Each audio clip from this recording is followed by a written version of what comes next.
विष्णुं शशिवर्णं चतुर्भुजं प्रसन्नवदनं ध्यायेत् सर्वविघ्नोपशान्तये। मालां गुण्डीं जटमरुं शूलं शङ्खं सुदर्शनं ददानं भक्तवरदं दत्तात्रेयं नमाम्यहम्। काषाय वस्त्रं करदण्डधारिणं कमण्डलुं पद्मकरेण शङ्खं चक्रं गदाभूषितभूषणाढ्यं श्रीपादराजं शरणं प्रपद्ये।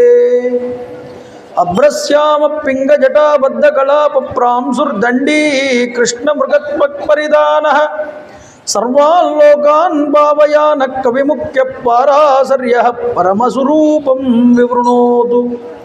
छायायां पारिजातस्य हेमसिंहासनोपरि आसीनमम्बुजश्यामम् आयताक्षमलङ्कृतं चन्द्राननं चतुर्बाहुं श्रीवत्साङ्गितवक्षसं रुक्मिणी सत्यभामाभ्यां सहितं कृष्णमाश्रये।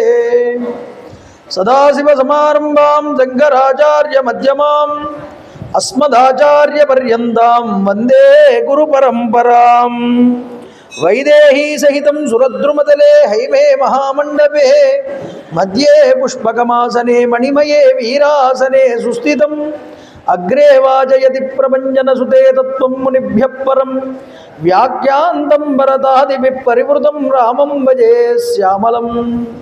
रामं रामानुजं सीतं भरतं भरतानुजं सुग्रीवं वायुसूनोञ्च प्रणमामि पुनः पुनः। विमलपटी कमलकुटी पुस्तक रुद्राक्षसस्तहस्तपुटी कामाक्षी पक्ष्मलाक्षी कलित विपंची विभासी वैरिंची मनोजवं मारुततुल्यवेगं जितेन्द्रियं बुद्धिमतां वरिष्ठं वातात्मजं वानरयूथमुख्यं श्रीरामदूतं शिरसा नमामि। हरि ओं परमेश्वर स्वरूपమైన సభకు నమస్కారం। సభాయై నమః।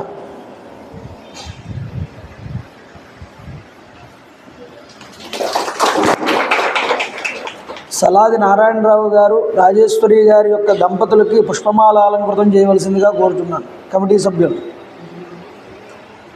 చంద్రబింబ సమాకారం వాంఛితార్థప్రదాయినం హనుమత్ సేవితం ధ్యాయేత్ సౌందర్యే కాండముత్తమే। గొప్పదైనటువంటి శంకరాచార్య వారి యొక్క జయంతిని పురస్కరించుకుని ఇక్కడ ఉన్నటువంటి వాళ్ళు చాలా అదృష్టవంతులు నిజానికి ఈరోజు చెప్పుకోవాలి అంటే। శంకర భగవత్పాదులంతటి వారు కైలాసానికి వెళ్ళినప్పుడు స్ఫటికలింగాలు తీసుకొచ్చారు। అది ఒకటి చిదంబరంలోను, 2 కంచి క్షేత్రమునందు, 3 శృంగేరిలోను, 4 ద్వారకామఠమునందు, అలాగే 5 కేదార్నాథ్ క్షేత్రమునందు పెట్టారు। పరమేశ్వరుడు స్ఫటికలింగాలు ఇస్తే అమ్మవారు కూడా ఒక ప్రతినిచ్చింది, మంత్రశాస్త్ర గ్రంథాన్ని। ఆ మంత్రశాస్త్ర గ్రంథాన్ని పట్టుకుని వస్తూ ఉంటే శంకరాచార్యులు వారు నందీశ్వరుడు వారు కైలాసం నుంచి మంత్రశాస్త్ర గ్రంథం వెళ్ళిపోతుంది బయటకని చెప్పి ఆయన చేతిలో నుంచి లాక్కున్నారు। లాక్కుని సగం తినేశారు, అందులో మిగతా సగం శంకరాచార్యులు వారి చేతిలో ఉంది। అమ్మవారి కేసు చూసి అన్నారు శంకరాచార్యులు వారు, ఏమిటమ్మా అన్నారు।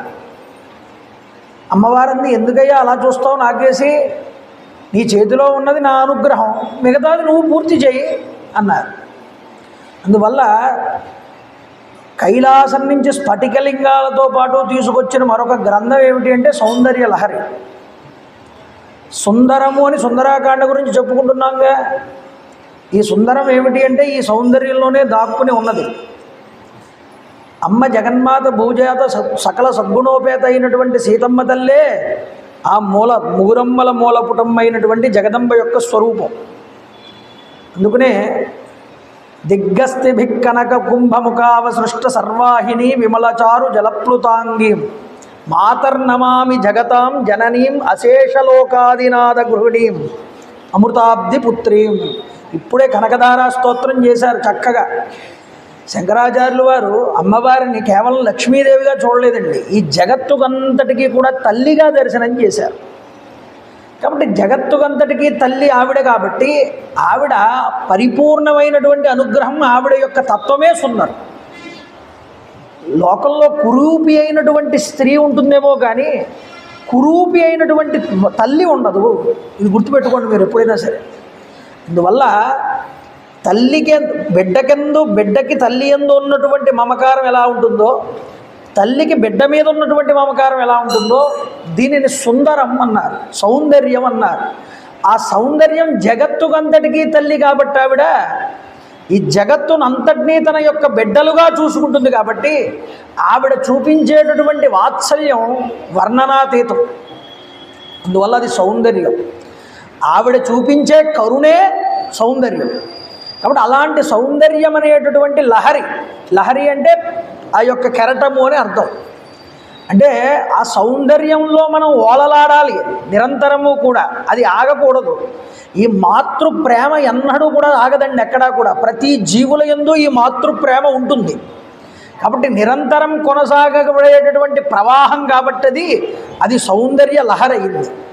అలాంటి మంత్రశాస్త్రాన్ని అమ్మవారు శంకరాచార్యుల వారికి ఇస్తే 1 నుంచి 42 శ్లోకాల దాకా కైలాసం నుంచి తీసుకురాబడినటువంటి శ్లోకాలు. ఈ 42వ శ్లోకం 43వ శ్లోకం నుంచి మిగిలిన 100 శ్లోకాలు పూర్తయిన తర్వాత ఇది ఈ 100 శ్లోకాల వరకు పూర్తి చేసింది శంకరాచార్యులు వారు. కాబట్టి మొదటి 42 శ్లోకాలని ఆనందలహరి అంటారు. తర్వాత శంకరాచార్యులు వారు రాసినటువంటి శ్లోకాలని సౌందర్యలహరి అంటారు. అలాంటి సౌందర్యలహరిలో ఆనందలహరిలో ఉన్నటువంటి మొదటి 16 శ్లోకాలు కూడా ఇప్పుడు వీళ్ళు పారాయణ చేశారు. కాబట్టి కైలాసంలో ఉన్న మంత్రరాశిని తీసుకువచ్చి మనం ఈరోజు ఇక్కడ చదివినట్టు లెక్క. ఎందుకు చదవడం? ఆయన రుణం మనం తీర్చుకోవాలి కాబట్టి.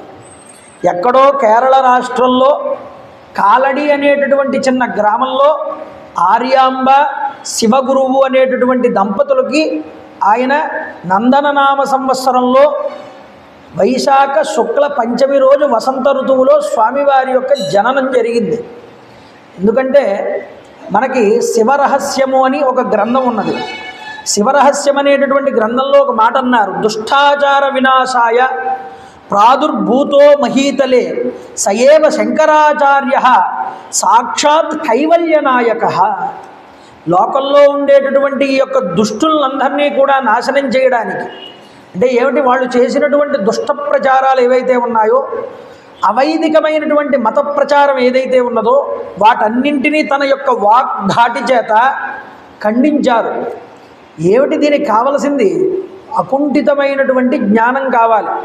సాక్షాత్తు మర్రి చెట్టు కింద కూర్చుని సనక సనందనాది మహర్షులందరికీ జ్ఞానోపదేశం చేసేటటువంటి దక్షిణామూర్తి స్వరూపంగా ఉన్నటువంటి ఈశ్వరుడే కలియుగంలో అవైదికమైనటువంటి మతాలు పెరిగిపోయి జనులందరూ కూడా శాస్త్రానికి విరుద్ధంగా నడుచుకోవడం మొదలుపెట్టిన రోజున మళ్ళీ ఈ యొక్క వైదిక కర్మనంతటినీ కూడా శాస్త్రబద్ధం చేయడానికి, అవైదికమైన మతాల్ని ఖండించడానికి స్వామివారు సాక్షాత్తుగా శంకరులే దక్షిణామూర్తే కరచరణాదులుగా కదలలాడడానికి వీలుగా ఉండేటట్లుగా భూమి మీద తాను వచ్చి అవతరించి గొప్పదైనటువంటి జ్ఞాన ప్రచారాన్ని ఆయన మొదలుపెట్టాడు.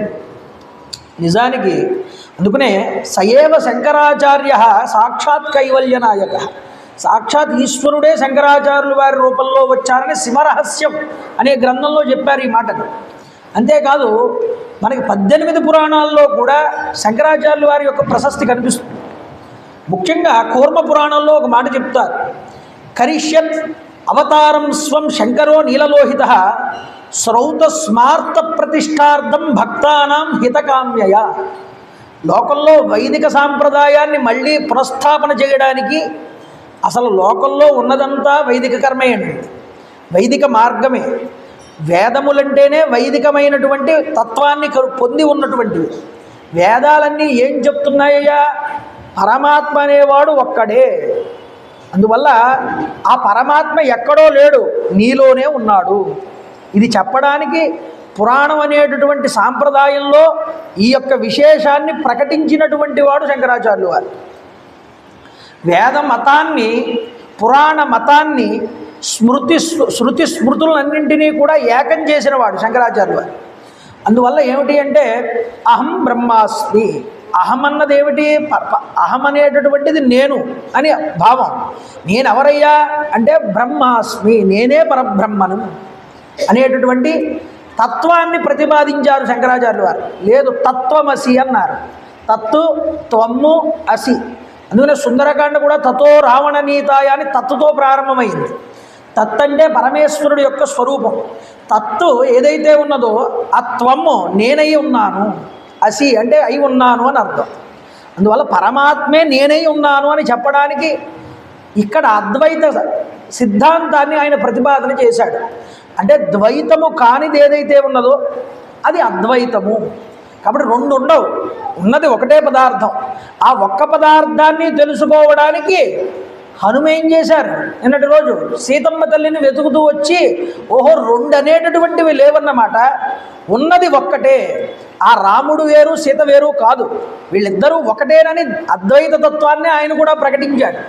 అంటే మనకి పురాణాల ద్వారా, ఇతిహాసాల ద్వారా, శాస్త్రము ద్వారా, వేదము ద్వారా ప్రకటించబడినటువంటి ఒకే ఒక తత్వం ఏమిటి అంటే అద్వైత తత్వమే. అద్వైతమే ప్రమాణం ప్రతిదానికి కూడా.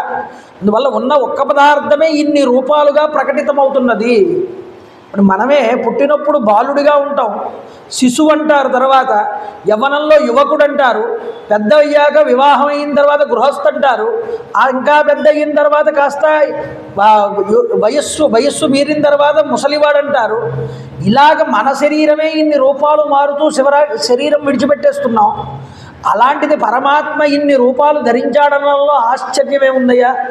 కాబట్టి పరమాత్మ అన్ని రూపాలతో తాను బాసిల్లుతూ ఉంటాడు, కానీ తాను ఉన్నది మాత్రం ఒక్కటే.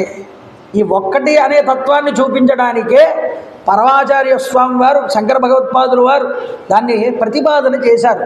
అంటే ఒక్కొక్కడు ఏమంటాడు? మాది గాణాపత్యం అండి అంటాడు, ఒకడు మేము సౌరులం అండి అంటాడు, ఒకడు మేము కాపాలికులం అంటాడు, ఒకడు మేము ఐంద్రీకులం అంటాడు. అంటే ఒక్కొక్క వేదంలో చెప్పబడినటువంటి దేవతా తత్వాలనే దేవతలు అనుకుని ఇవే మాకు పరమదేవుళ్ళు, వీళ్ళకన్నా గొప్ప దేవుళ్ళు మరొకళ్ళు లేరు అని ఆ ప్రవర్తకులు ప్రతిపాదించిన మతాలన్నింటినీ పట్టుకుని విచ్చలవిడిగా ఎవడికి ఇష్టం వచ్చిన మతాన్ని వాడు స్థాపించాడు ఆ రోజుల్లో. ఇప్పుడు ఇంకా కొన్ని మతాలే ఉన్నాయి. అప్పట్లో 72 అవైదికమైనటువంటి మతాలు, అంటే వేదశాస్త్రాన్ని నమ్మనటువంటి మతాలు. అంటే 72 అవైదిక మతాలు, బౌద్ధము, జైనము, ఇలాంటివన్నీ కూడా అందులో ఉన్నాయి. ఇప్పుడు వీళ్ళందరి యొక్క మతాలని తీసుకొచ్చి ఇవన్నీ ఖండించిన వాడు శంకరాచార్యులు. ఇది కాదు, ఇది తప్పు, ఈ పద్ధతి తప్పు. వేదం అన్నింటికీ వేదం ప్రమాణం. వేదం ఇలా చూపించట్లేదు ఇలా బ్రతకమని. అంటే వేదంలో ఏం చెప్పబడిందో దానికి మీరు పూర్తిగా వ్యతిరేకంగా ఉన్నారు అని వాళ్ళ ప్రవర్తకుల చేతే కూర్చుని వాదించి వాళ్ళని ఓడించి నగ్గి వాళ్ళ చేత కూడా అయ్యా మీ మతమే ఉన్నతమైనది, ఈ యొక్క వేద మతమే అన్నింటికన్నా గొప్పది, వైదిక మతమే శాస్త్ర సమ్మతమైనటువంటిది అని వాళ్ళంతటా వాళ్ళు అంగీకరించేలాగా చేసిన వారు శంకరాచార్యులు వారు. నిజానికి చెప్పాలి అంటే ఈరోజు మనం పరమేశ్వరుని పూజ చేస్తున్నాము అంటే షోడశ ఉపచారాలతో చేస్తాం పూజ. ధ్యానము, ఆవాహనము, అలాగే ఆసనము, అర్ఘ్యము, పాద్యము, స్నానము, వస్త్రము, ఉపవస్త్రము, అలాగే గంధము, పుష్పము, ధూపము, దీపము, నైవేద్యము, ఇవన్నీ వరుసగా పెట్టుకుంటూ వస్తున్నామా లేదా? ఇవన్నీ పెట్టడానికి కారణం ఏమిటి? ఒరే భగవంతుణ్ణి మనసులో నిలుపుకోవడానికి ఒక పద్ధతి ఉంటుంది. కాబట్టి శంకరాచార్యులు వారు ఆ పద్ధతిని ప్రవేశపెట్టారు. కాబట్టి భగవంతుణ్ణి మనం ఒక పూజ చేయగలుగుతున్నాము అంటే ఆ పూజా పద్ధతిని ప్రవేశపెట్టిన వారు కూడా శంకరాచార్యులు వారు. కాబట్టి పంచాయతన పూజ తీసుకొచ్చారు. వేదంలో ప్రతిపాదించబడినటువంటి దైవీ శక్తులు 5. ఈ 5 ప్రముఖం. వీటికి అన్నిటికీ మిగతా వాళ్ళు శాఖల లాంటి వాళ్ళు, కానీ వాళ్ళు ప్రధాన దైవాల కింద ప్రతిపాదించబడరు. అందుకనే ఈ 5 శక్తులు కూడా ఎందుకు చెప్పాడు అంటే ఆయన అందరినీ ఒక తత్వాన్నే పట్టుకోండి అంటే పట్టుకోలేరని ఆ ఒక తత్వాన్ని 5 తత్వాల కింద విడగొట్టాడు. అది ఒకటి పరమేశ్వరుడు, ఈశ్వరుడు, 2 అమ్మవారు, 3 గణపతి, 4 శ్రీ మహావిష్ణువు, 5 సూర్య భగవానుడు. ఈ 5గురిలోనూ పరమేశ్వరుని దర్శనం చేయి. దర్శనం చేయగలిగితే నువ్వు అన్ని దేవతల్ని ఆరాధించినటువంటి అనుగ్రహం నీకు లభిస్తుంది. అందుకని ఇలా చెప్తే వీళ్ళు పూజ చేయగలరో లేదోనని గణపతి నవరాత్రులు పెట్టి, తర్వాత దేవీ నవరాత్రులు పెట్టి, తర్వాత శివ విష్ణు అభేదంగా కార్తీక మాసం పెట్టి, ఆ తర్వాత మార్గశిర మాసంలో విష్ణువుని పూజించమని, ఆ తరువాత వచ్చేటటువంటి మాఘమాసంలో సూర్యభగవానుణ్ణి ప్రార్థించమని 5 దేవతల్ని కూడా మన సంవత్సరంలో వచ్చేటటువంటి దక్షిణాయన పుణ్యకాలాన్ని ఉపయోగించుకునే విధంగా రూపుదిద్దించారు శంకరాచార్యులు. కాబట్టి ఉన్న తత్వాలన్నింటినీ ప్రతిపాదించి ఈ ఏళ్ళని పూజ చేయండి, సరిపోతుంది. మీకు భేదభావం అనేటటువంటిది చూడవలసి వస్తే ఈ 5 దేవతల కింద చూడండి చాలు పరమాత్మని అని చెప్పారు. ఇంకా ముఖ్యంగా చెప్పింది ఏమిటంటే కౌమారము కూడా చెప్పారు, షణ్ముఖుణ్ణి కూడా కావాలంటే తీసుకోండి తప్ప ఇవి వైదికపరమైన దేవతలు, ఈ వైదిక దేవతలను పూజ చేయి. అంతేగాని భూలోకంలో పుట్టిన ప్రతి వాడిని దైవం అనుకోకు. దైవం ఎవరు? గురువు అవుతారు, లేదా శాస్త్రవిహితమైనటువంటి కర్మల్ని ఆచరింపజేస్తూ ఆచార్యుడు అవుతాడు, అంతే తప్ప దైవం ఎవరయ్యా? కాబట్టి అవతారాన్ని స్వీకరిస్తాడు. కావాలనుకుంటే ఈ 5 దేవతలే భూమి మీదకి వస్తారు అవతారాన్ని. యదా యదా హి ధర్మస్య గ్లానిర్భవతి భారత, ధర్మానికి గ్లాని కలిగినప్పుడు నేను వస్తానని శ్రీకృష్ణ పరమాత్మ అన్నట్లుగా అమ్మవారు కూడా దేవీ భాగవతంలో ధర్మానికి లుప్తమైనప్పుడు ధర్మం నేను అవతార స్వీకారం చేస్తాను. అందువల్ల నారాయణుడు విష్ణుమూర్తి, నారాయణి అమ్మవారు, వీళ్ళిద్దరూ కూడా లోకమునందు భూలోకంలో ఎటువంటి అధర్మం అనేటటువంటిది పెరిగిపోయినా మేము అవతార స్వీకారం చేస్తాం దుష్ట శిక్షణార్థం. కానీ కలియుగంలో దుష్టుల్ని శిక్ష చేయాలి అంటే కలియుగంలో రాక్షసులు పైకి కనిపించరు. త్రేతాయుగం ఉందనుకోండి, రావణాసుడు పైకి కనిపించాడు. ద్వాపర యుగం ఉందనుకోండి, కంసుడు కనిపించాడు, శిశుపాలుడు కనిపించాడు, దంతభక్తుడు కనిపించాడు, వీళ్ళందరూ కనిపించారు. కానీ రాక్షసుల కింద కలియుగంలో కనిపించరు. మనుషులలోనే రాక్షసత్వం ఉంటుంది, మనుషులలోనే రాక్షసత్వం ఉంటుంది, మనుషులలోనే దైవీతత్వం ఉంటుంది. ఇప్పుడు రెండు కలిసిపోయి ఉన్నటువంటి వీళ్ళని ఎంతమందిని చంపాలి? వాళ్ళని ఆయుధాలతో చంపడానికి వీలుండదు. వాళ్ళని శాస్త్రము ద్వారా వాళ్ళకి తెలియజేయాలి ఏది సత్యమో ఏది అసత్యమో. రాక్షసతత్వం పెరిగిపోయినప్పుడు ఏం చేస్తారంటే ప్రజల్ని వాళ్ళ వైపుకి మంచి మంచి ఆకర్షింపజేసే మాటలన్నీ మాట్లాడి లాక్కుంటారు. ఇంక మీకు వైదికమైన పూజలు ఏమీ వద్దంటారు. ఇలా మానిపించేసి జగత్తంతా అల్లకల్లోలం అయిపోయిన స్థితి అది. అప్పుడు ఆయన అవతరించి తన వాగ్ధాటి చేత, తన శాస్త్ర పటిమ చేత, తన వాగ్ధాటితో ఇదంతా అబద్ధమని వాళ్ళ చేతే ఒప్పించేలాగా మాట్లాడాడు. ఆయన మాట్లాడి అయ్యా మీరు చెప్పిందే నిజం, మాది నిజం కాదు అని వాళ్ళంతటా వాళ్ళు ఒప్పుకునేలా చేశాడు. ఇది ఎవరి వల్ల అవుతుందండి? పరమాత్మే మళ్ళీ భూమి మీద ఈశ్వరుడు తాను ఈ యొక్క కార్యక్రమాన్ని నిర్వహించడానికి ప్రతిన పూనాడు. అందువల్ల శంకరుడే శంకరాచార్యుల వారుగా భూమి మీదకి వచ్చి అవతార స్వీకారం చేశారు. ఈరోజు ఆయన్ని తలుచుకోవడం ఉన్నదే చాలా గొప్ప విశేషం. ఎందుకంటే కనకధారా స్తోత్రం చేసి అమ్మవారిని ఎలా పట్టుకుంటే అమ్మవారు మనల్ని అనుగ్రహిస్తుందో కూడా కనకధారా స్తోత్రంలో చూపించారు. శంకరాచార్యుల వారు 8 ఏళ్ల వయసు ఉన్నప్పుడే 4 ఏళ్ల వయసుకే ఉపనయనం అయిపోయింది శంకరాచార్యుల వారికి. తండ్రి గారు 3వ ఏటే మరణించాడు. బాధ్యత అంతా కూడా తల్లి ఆర్యాంబ మీద పడింది. ఆవిడ చిన్నతనంలోనే వేద విద్యలో పెట్టింది తీసుకువెళ్ళి పిల్లవాడిని. 4 వేదాలు నేర్చేసుకున్నాడు. అలాగే ఉపాంగాలతో కూడుకున్నటువంటి విద్యలన్నింటినీ నేర్చుకున్నాడు, ఉపవేదాలు, అలాగే పురాణం, శాస్త్రం, అలాగే షడ్దర్శనాలు అన్నీ నేర్చేసుకున్నాడు.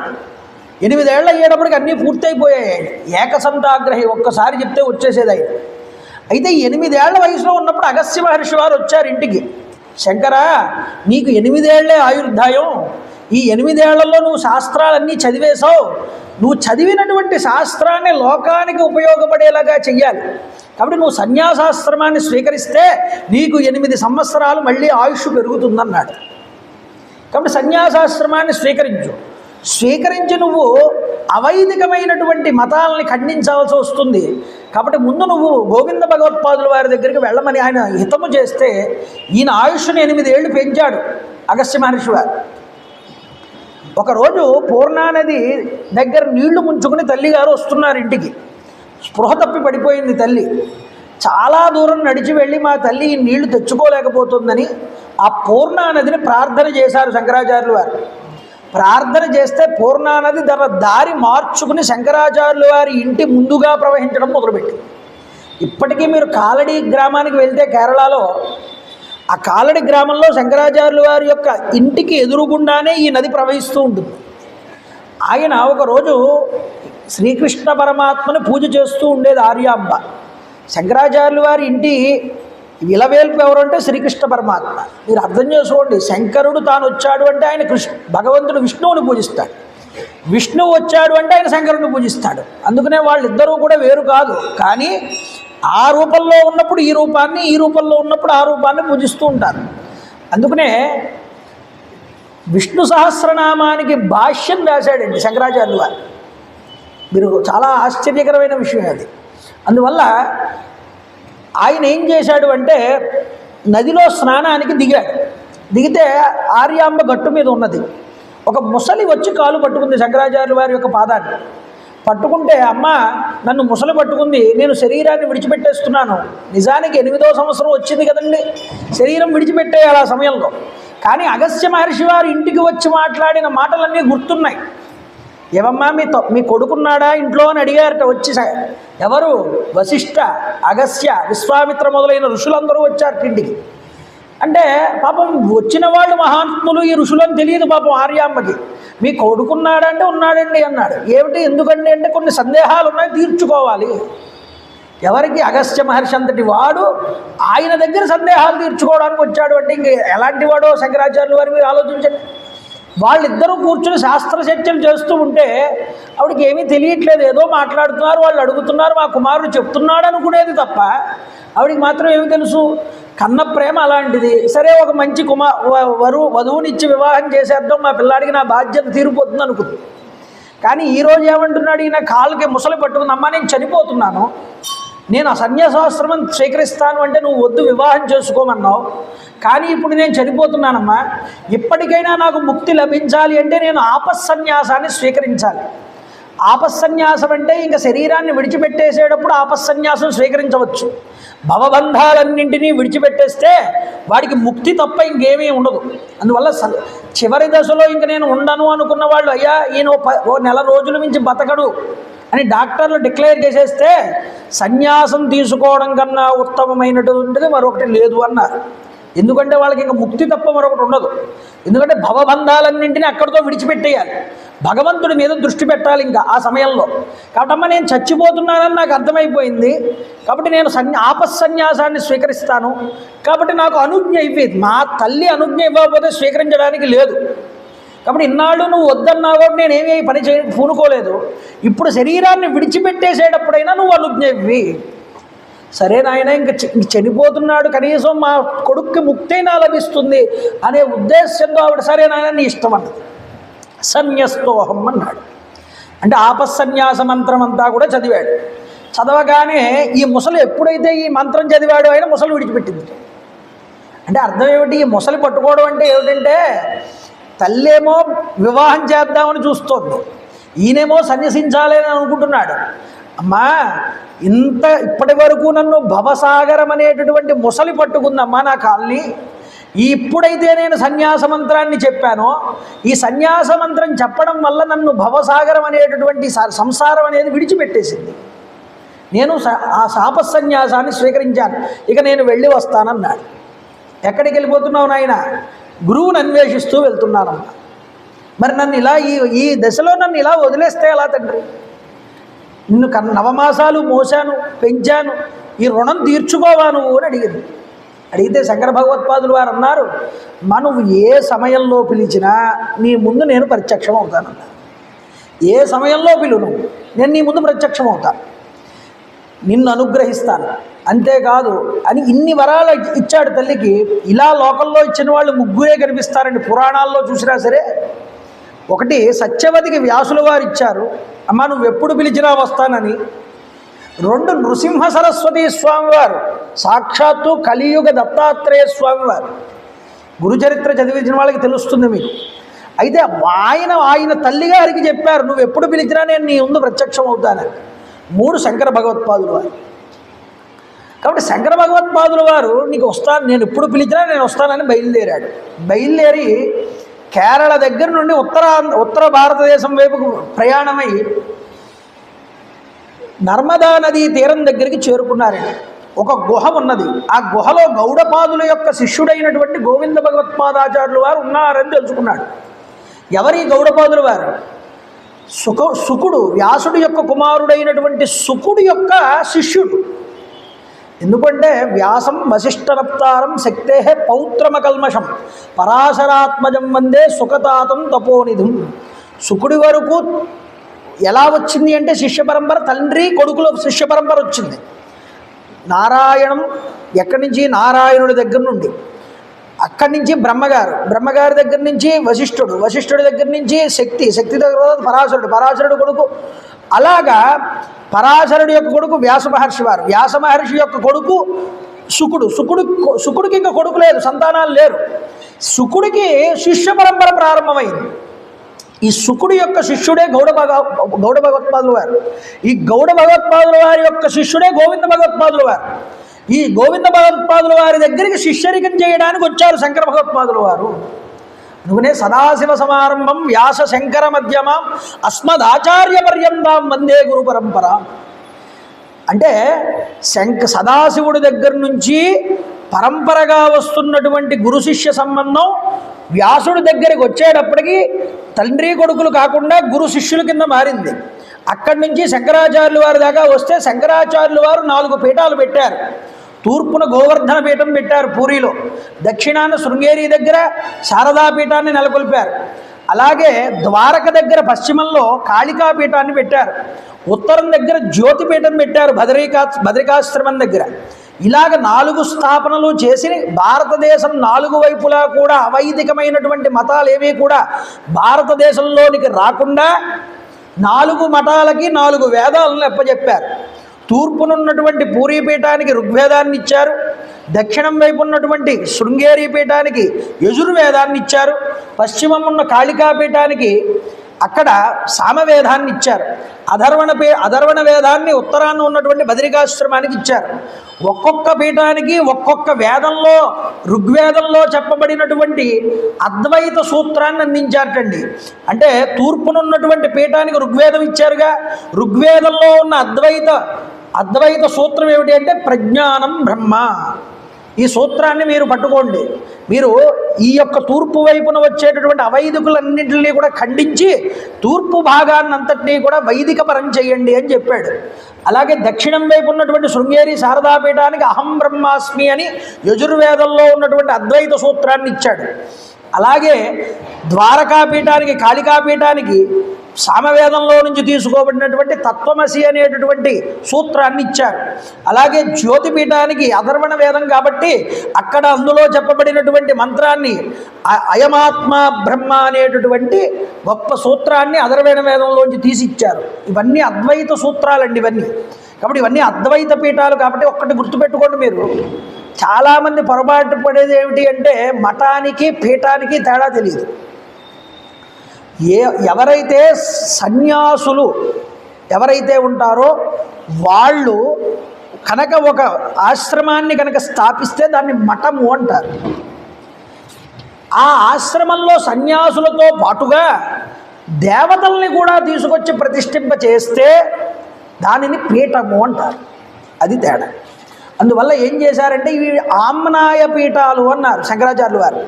ఆమ్నాయ పీఠాలు అంటే వేద శాఖలకి సంబంధించినటువంటి పీఠాలు. ఆమ్నాయము అంటే వేదం. అందువల్ల 4 వేదాలకి 4 దిక్కులకి 4 పీఠాలని స్థాపించి సర్వజ్ఞ పీఠాన్ని అధిరోహించారు కాశ్మీరంలో. కాశ్మీరంలో 3 దిక్కుల వైపు పీఠాల యొక్క తలుపులు తెరుచుకున్నాయి.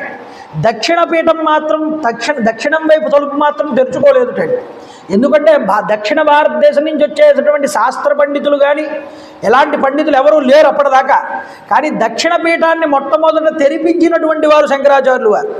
కాబట్టి 4 పీఠాలకి 4 ద్వారాలకి వచ్చినటువంటి సకల శాస్త్ర పండితులందరినీ తన చర్చలో ఓడించి నిలబడ్డాడు ఆయన. నిలబడితే ఆయన సర్వజ్ఞ పీఠానికి అర్హుడయ్యాడు. అందువల్ల అన్ని మతాల కన్నా కూడా వేద మతమే చాలా గొప్పది. వేదంలో ఎలా చెప్పబడిందో వేదం యొక్క గొప్పతనం ఏమిటో, వేదం యొక్క హృదయం ఏమిటో అదే అద్వైతము. ఆ అద్వైతాన్ని ప్రచురింపజేసిన వాడు, ప్రచారం చేసిన వాడు శంకర భగవత్పాదులు వారు. అందువల్ల ఆయన సర్వజ్ఞ పీఠాన్ని అధిరోహించి తరువాత 4 శిష్యులకి 4 పీఠాలు ఇచ్చేసి కాంచీపురానికి వచ్చి కంచి కామకోటి పీఠాన్ని స్థాపన చేశాడు. ఆయన కంచి కామకోటి పీఠము అన్నాడు, ఎందుకంటే సాక్షాత్తు కామాక్షీదేవి యొక్క స్థానం అది. అందువల్ల దాన్ని మఠం అనలేదు, దాన్ని పీఠం అన్నారు. ఆ పీఠమునందు తాను చాలా కాలం తపస్సు చేశారు. అంతేకాదు మిగిలిన 4 శిష్యుల్ని అక్కడికి పిలిపించుకుని వార్తికాలు రాయించారు. వార్తికాలు అంటే ఈయన చేసినటువంటి భాష్యాలకి పూర్తిగా వివరణ రాయమన్నారు. అలాంటి వివరణలన్నీ రాసినటువంటి ప్రదేశం కంచి కామకోటి పీఠం. అందువల్ల చాలా పురాతనమైనటువంటి పీఠం అండి. ఏమండి 4 పీఠాల్లో కంచి పీఠం లేదు కదా, కాబట్టి కంచికి అసలు శంకరాచార్యుల వారికి సంబంధం ఉందా అంటే అంతకన్నా అజ్ఞానం మరొకటి లేదు. కాబట్టి ఆయన సర్వజ్ఞ పీఠంగా అధిరోహించి వచ్చిన తరువాత కంచిలో పీఠాన్ని ఏర్పాటు చేశారు. ఆ తర్వాత కేదార్నాథ్ వెళ్ళి అక్కడ మోక్షాన్ని పొందారు హిమాలయ పర్వత ప్రాంతము దగ్గర. అందువల్ల గోవింద భగవత్పాదుల వారిని కలుసుకున్నప్పుడు గోవింద భగవత్పాదుల వారు గృహలో ఉన్నారటండి. గృహలో ఉంటే ఈయన బయట నిలబడ్డాడు. అయ్యా, ఇక్కడ గురువు గారిని పిలిచాడు లోపల నుంచి, గోవింద భగవత్పాదులు ఉన్నారా అని. అంటే ఆయన లోపల నుంచి ఎవరు నువ్వు అంటే, కస్త్వం నువ్వెవరు అని అడగగానే ఈయనన్నట్ట నేను నా పేరు శంకరుడు అండి అని అనలేదు. ఆయన పేరు చెప్పలేదుట. ఆయన ఏమన్నారు, ఆయన అంటున్నారట, నా భూమిర్ నా తోయో నా వాయు, అంతేకాదు నా తేజో నా వహ్ని శివకేవలోహం. నేను నా మంత్రో నా తీర్థం, నేను మంత్రాన్ని కాదు, తీర్థాన్ని కాదు, అగ్నిని కాదు, వాయువుని కాదు, నేను అహంకారాన్ని కాదు, నేను పురుషుణ్ణి కాదు, నేను సోహంభావంలో ఉన్నటువంటి పరమేశ్వరుణ్ణే. కాబట్టి నాలో ఉన్నది పరమేశ్వరుడే కానీ నేను కాదు, ఉన్నది పరమాత్మ అయినటువంటి పరమేశ్వరుడు తప్ప మరొకడు లేడు అని చెప్పాడు సమాధానం బయట నుంచి. ఓహో, వచ్చినవాడు సామాన్యమైన వాడు కాడు అని అర్థమైంది గోవింద భగవత్పాదులు వారికి. అర్థమై ఏమన్నారంటే, సప్రాహ శంకర శంకర ఏవ సాక్షాత్, సాక్షాత్తుగా భూమి మీదకి దిగి వచ్చిన పరమశివుడే ఇతడు తప్ప వేరో వ్యక్తి కాదు అన్నట్టు లోపల నుంచి గోవింద భగవత్పాదులు వారు. కాబట్టి రావయ్యా, నిన్ను అనుగ్రహిస్తున్నానని నేను ఇప్పుడు దాకా చెప్పానే, ప్రజ్ఞానం బ్రహ్మ తత్వమసి అనేటటువంటి ఈ యొక్క సూత్రాల్ని ముందుగా ఉపదేశం చేశాడు శంకరాచార్యుల వారికి. గోవింద భగవత్పాదులు వారు ఉపదేశం చేసినటువంటి ఈ సూత్రాలనే ఆమ్నాయ పీఠాలకు అన్నింటికి కూడా ఆ యొక్క కొటేషన్లుగా పెట్టాడు మొత్తం ఆయన శంకరాచార్యుల వారు. అందువల్ల మీరు గుర్తుపెట్టుకోండి, ఆయన గురువుగారి యొక్క ఉపదేశం పొందిన తర్వాత గురువుగారి ఆజ్ఞ తీసుకుని కాశీక్షేత్రానికి బయలుదేరాడు. కాశీక్షేత్రానికి వెళ్ళిపోతూ ఉంటే ఈలోపు గంగా నర్మదా నది వరదలు వచ్చేస్తున్నాయి. గురువుగారు ఉన్నటువంటి ఆశ్రమం మునిగిపోతుందేమో ఈ వరదల వల్ల అని ఆయన తన శక్తితో కమండలంలోకి ఈ నర్మదా నదీ జలాలన్నింటినీ కూడా బంధించేశాడు. అంతటి శక్తివంతుడు శంకరాచార్యులు వారు. అంతేకాదు కాశీకి వెళ్ళిన తర్వాత ప్రస్థానత్రయానికి భాష్యం రాశారు. బ్రహ్మసూత్రాలకి, భగవద్గీతకి, ఉపనిషత్తులకి, ఈ మూడింటికి భాష్యం రాశారు. ఒకరోజు శిష్యులందరినీ కూర్చోబెట్టి కాశీక్షేత్రంలో శంకర భగవత్పాదుల వారు ఈ యొక్క బ్రహ్మసూత్రాలకి భాష్యం వివరిస్తూ ఉంటే వ్యాస భగవానుడంతటి ఆయన బ్రాహ్మణుడు, వృద్ధ బ్రాహ్మణుడు రూపంలో వచ్చారు అక్కడికి. వస్తే ఆ వృద్ధ బ్రాహ్మణ రూపంలో ఉన్నటువంటి ఆయన్ని చూసి, అయ్యా రండి లోపలికి ఆహ్వానం చేస్తే నీతో నేను బ్రహ్మసూత్రాల మీద వాదిద్దామనుకున్నాను, తప్పకుండా అన్నారు. 1 కాదు, 2 కాదు, 3 కాదు, 8 రోజుల పాటు రాత్రి పగలు నిద్రాహారాలు లేకుండా ఆయన ప్రశ్న వేయడం, శంకరాచార్యుల వారు సమాధానం చెప్పడం. అయితే ప్రారంభం చేస్తూనే నువ్వు చాలా గొప్పవాడివని, బ్రహ్మసూత్రాలకి నీకన్నా గొప్పగా ఎవరు భాష్యం రాయలేదని అందరూ అనుకుంటున్నారు, ఇది అంతవరకు నిజమో కాదో తేలుద్దామని వచ్చాను అంటే, నాకన్నా గొప్పవాళ్ళు చాలామంది ఉండవచ్చండి, నేను రాసిందే గొప్ప అని నేను అనట్లేదు, కానీ నాకు తెలిసినంతలో మీరు అడిగిన దానికి నేను సమాధానం చెప్తానన్నారు శంకరాచార్యులు వారు. ఆయన వినయం చూడండి ఎంత గొప్పగా ఉన్నదో. ఆయన ప్రశ్న వేస్తే ఈయన సమాధానం చెప్తూనే ఉన్నాడు. 8 రోజులు పూర్తయిన తర్వాత పద్మపాదాచార్యుల వారికి అర్థమైంది, ఓహో వచ్చిన వారు మామూలు ఇతరు కాదు, ఈయన వ్యాస మహర్షి, శంకర సాక్షాత్ వ్యాసో నారాయణో హరి, ఈయన సాక్షాత్తు శంకరుడే, ఈయన వచ్చిన ఈయన సాక్షాత్గా వ్యాస భగవానుడు, అంటే ఆయన నారాయణ స్వరూపుడు. అంటే శంకరుడు నారాయణుడు ఇద్దరూ కూర్చుని వాద ప్రతివాదనలు చేసుకుంటున్నట్లుగా కనిపిస్తున్నది అన్నారు. ఆనందించారండి. 8 రోజులు చర్చ పూర్తయిన తర్వాత వ్యాసుల వారు కళ్ళంపట నీళ్లు పెట్టుకున్నారట. నాయన సహేతుకంగా బ్రహ్మసూత్రాలకి భాష్యం రాశావురా నాయన. 4 వేదాలకి సంక్షిప్తమైనటువంటి సూత్రాలని ప్రతిపాదించారు. 500 సూత్రాలని, బ్రహ్మసూత్రాలని. ఆ సూత్రాలకి ఒక్కొక్క సూత్రానికి వ్యాఖ్యానం రాశారు శంకరాచార్యులు వారు, భాష్యాన్ని. అయితే ఆయన అన్నారు, ఈ భాష్యాన్ని రాసిన తర్వాత ఆయన విష్ణు సహస్రనామానికి, సనత్సు జాతీయ బ్రహ్మ విద్యకి మొదలైన వాటిలన్నింటికి కూడా వ్యాఖ్యానాలు రాశారండి. అయితే బదరిక ఆశ్రమానికి వెళ్ళి తపస్సు చేశారు కొంతకాలం. ఆ తర్వాత వచ్చారు. అయితే శంకరాచార్యుల వారికి పరమేశ్వరుడు అక్కడ కాటికాపర రూపంలో దర్శనమిచ్చి ఆయనకి ఎన్నో వార్తికాలని, స్తోత్రాలని, అలాగే ఈ ఉపాసనాపరమైనటువంటి మార్గాల్ని కూడా నువ్వు రచించి కాశీక్షేత్రంలో అప్పట్లో వైదికమైనటువంటి కార్యక్రమాలకి, అవైదికమైన కార్యక్రమాలకి స్థానం అదే. ఎవరైనా శాస్త్ర చర్చ చేద్దామంటే కాశీకే వచ్చేవారు. ఈ కాశీలో ఉన్న అవైదికులందరినీ నీ యొక్క పటిమ చేత ఖండించాలయ్యా చెప్పారు. అయితే అందుకోసమే వచ్చారు వ్యాసుల వారు. వచ్చన్నారు, అగస్త్యుడు చెప్పినటువంటి 8 ఏళ్ల వయస్సు నీకు ఆయుష్ పూర్తయిపోయింది, ఇప్పుడు నీకు 16వ సంవత్సరం, కానీ నీ వల్ల ఇంకా పని ఉన్నదయ్యా. కాబట్టి నువ్వు బదరీ క్షేత్రానికి వెళ్ళి తపస్సు చేయి. నీకు ఇంకా 16 సంవత్సరాలు పరమేశ్వరుడి యొక్క ఆజ్ఞ ద్వారా నీకు వయసు ఇస్తున్నావు ఇంకా ఆయుష్ని అని. ఈ 32 ఏళ్ల ఆయుర్దాయంలో మొత్తం ఆసేతు హిమాచలాన్నంతటినీ కూడా భారతదేశం అంతా కాలినడకన పర్యటించి ఎన్నో దేవాలయాల్ని పునఃప్రతిష్ఠ చేసి ఎన్నో ఉగ్ర కళలతో ఉన్నటువంటి దేవతామూర్తుల యొక్క విగ్రహాల్ని శాంతపరిచి ఎంతో అవైదికమైనటువంటి మార్గాలలో వెళ్ళిపోతున్న వాళ్ళందరినీ కూడా వాళ్ళని పటిమ చేత మళ్ళీ తన దారిలోకి తెచ్చుకుని వైదిక మత స్థాపనని, భారతదేశంలో వైదిక మత స్థాపనతో రెపరెపలాడేటటువంటి జెండాని స్థాపన చేసిన వాడు శంకరాచార్యులు వారు. ఇప్పుడు గుర్తుపెట్టుకోండి, ఆయన కనుక రాకపోయి ఉంటే ఈరోజు హిందూ మతము అనేటటువంటిది అసలు భూమి మీద ఉండేదే కాదు. కాబట్టి హిందూ మతాన్ని మట్టు పెట్టడానికి రాక్షస శక్తులు ఎన్ని ప్రయత్నం చేసినా భగవంతుడు ఏదో రూపాన్ని దాల్చి వస్తాడు అనడానికి 2500 సంవత్సరాల క్రితం వచ్చినటువంటి శంకరాచార్యుల వారి యొక్క అవతారమే మనకి సాక్ష్యం. ఇప్పుడు గుర్తుపెట్టుకోవాలి, ఆయన ప్రతిపాదించిన అద్వైతం నుండే ద్వైతము, విశిష్టాద్వైతము మొదలైన ప్రతిపాదనలు కూడా తర్వాత తీసుకొచ్చారు మిగతా మత గురువులందరూ కూడా. అన్నింటికన్నా ఏకఛత్రాధిపత్యంగా అధికార స్థానాన్ని అలంకరించింది మాత్రం అద్వైతమే. శంకరాచార్యుల వారి గురించి ఇలా చెప్తూ పోతే నేను 2 గంటలు ప్రవచనం చెప్పచ్చు. కానీ మనకి సమయాభావం ఉంది కాబట్టి ఆయన్ని తలుచుకోవాలి. కాబట్టి ఆయన యొక్క జన్మదినం రోజున అలా తలుచుకోకపోతే మనం రుణగ్రస్తులం అయిపోతాం నిజానికి. ఎందుకంటే వాళ్ళు అంత చేశారు మన కోసం, జీవితాలు ధారపోశారు. మనం ఏం చేయగలుగుతున్నాం?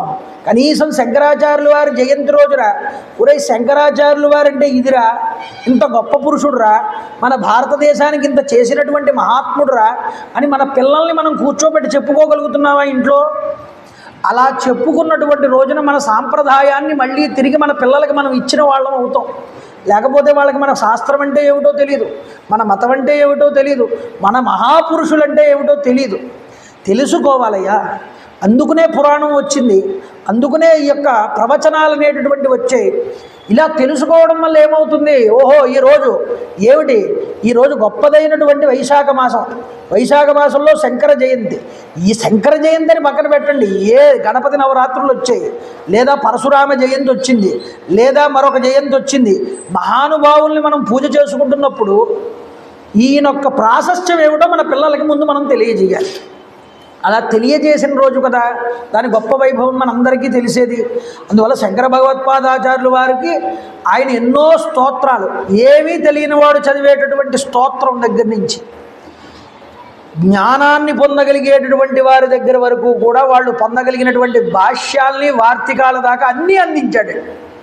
అందువల్ల నాకు ఏమీ తెలియదండి, కనీసం అలా కూర్చుని ఒక స్తోత్రం చదువుకో, శంకరాచార్యుల వారు రాసినది. లేదా భజగోవిందం భజగోవిందం గోవిందం భజ మూఢమతే సంప్రాప్తే సన్నిహితే కాలే నహి నహి రక్షతి డుక్రుందర. ఆయన సింపుల్గా చాలా తేలికగా చెప్పారు. స్తోత్రాలు. భగవద్గీత, కించితద్గీత, గంగాజలలవ కణికాపీత, సకృతపియేన మురారి సమర్చ్య, క్రియతే తస్య యమేన న చర్చ. ఒరే నాయన, నువ్వు అన్ని స్తోత్రాలు, వేదాలు, అధ్యాయాలు అన్నీ చెయ్యక్కర్లేదు. రోజులో కనీసం భగవద్గీతలో ఒక్క శ్లోకమైనా, ఒక పాదమైనా చదువు. కించితదీత అంటే అర్థం అది. గంగాజలలవ కణికాపీత, కనీసం ఒక్కసారైనా జన్మలో గంగాజలాన్ని పానం చేయి. అంతేకాదు, సకృదపియేన మురారి సమర్చ్య, మహావిష్ణువు, శ్రీ మహావిష్ణువు యొక్క పాదాలని మనసారా అర్చించు. క్రియతే తస్య యమేనన్న చర్చ. ఇలా కనుక నీ జీవితంలో చెయ్యగలిగావా, నువ్వు యముడితో చర్చ అనేటటువంటిది చెయ్యక్కర్లేదు. అందువల్ల ఇలా అయినా బ్రతుకు, కనీసం ఇలా అయినా నేర్చుకో అని మనకి హితబోధ చేశారు. నరత్వం, దేవత్వం, నగమన మృగత్వం, వశకత, పశుత్వం, కీటత్వం, బహుతు విగతత్వాది జననం, సదాత్వత్ పాదాబ్జస్మరణ పరమానందలహరి, విహారాసక్తం చేదు హృదయమిహ కింతేన బపుష అంటారు శివానంద లహరి చేస్తూ శంకర భగవత్పాదులు వారు. అయ్యా, నేను ఏ జన్మ ఎత్తానన్నది ముఖ్యం కాదు. నేను దోమగా పుట్టినా, కుక్కగా పుట్టినా, నక్కగా పుట్టినా, ఏ యోనియందు పుట్టానన్నది ముఖ్యం కాదయ్యా పరమేశ్వర. ఏ యోనిలో పుట్టినా నేను నీ పాదాల మీద భక్తిని విడిచిపెట్టకుండా బ్రతుకుతున్నానా లేదా అన్నది ముఖ్యం. కాబట్టి నా మనసు నేను ఏ జన్మలో పుట్టిన వాడినైనా నీ పాదాల మీద నుంచి పక్కకి తప్పిపోకుండా ఉండేలాగా నన్ను అనుగ్రహించు. ఆయన్ని అనుగ్రహించాలా పరమేశ్వరుడు. ఆయన కోరుకున్నాడు అంటే అర్థం ఏమిటంటే ఆయన్ని చూసి మనందరం కూడా అలా ప్రార్థన చెయ్యాలి అని అర్థం. కాబట్టి పరమేశ్వరుని నువ్వు కోరుకోవాల్సింది ఏమిటి అంటే ఆయన మీద నుండి దృష్టిని అన్యమైనటువంటి విషయాల మీదకి జరపకండి. అలా జరపడం వల్ల సుందరకాండలో ఏం జరిగింది, సీతమ్మ తల్లి లంకలోకి రావాల్సి వచ్చింది అన్య విషయాల మీదకి పంపడం వల్ల. అంతేకాదు, అన్య విషయాలను అడ్డుపడినా వాటిని పక్కకి తోసి హనుమ ఎలా భగవంతుణ్ణి పట్టుకోవాలో తన యొక్క ప్రయత్నం ద్వారా చూపించారు. కాబట్టి ఇలాంటి శంకర జయంతి రోజున ఈ సుందరకాండ చివరి రోజుకు మనం చేరుకున్నాం నిజానికి. అయితే అంతటి గొప్పదైనటువంటి ఈ యొక్క సుందరకాండ నిన్నటి రోజు స్వామి హనుమ రావణాసురుడికి హెచ్చరిక చేశాడు. హెచ్చరిక చేసి హనుమత్ సందేశాన్ని అంతటినీ వినిపించాడు. వినిపిస్తే ఎవడరా అక్కడ ఈ వానరుడి యొక్క శిరస్సును తీసేయండి అన్నాడు రావణాసురుడు. విభీషణుడు సభలో లేచన్నాడండి, అన్నయ్య, సకల శాస్త్రాలు తెలిసిన వాడివి నువ్వు, ఒక దూతని చంపకూడదన్నటువంటి కనీసమైన ధర్మం నీకు తెలియదని నేను అనుకోవట్లేదు.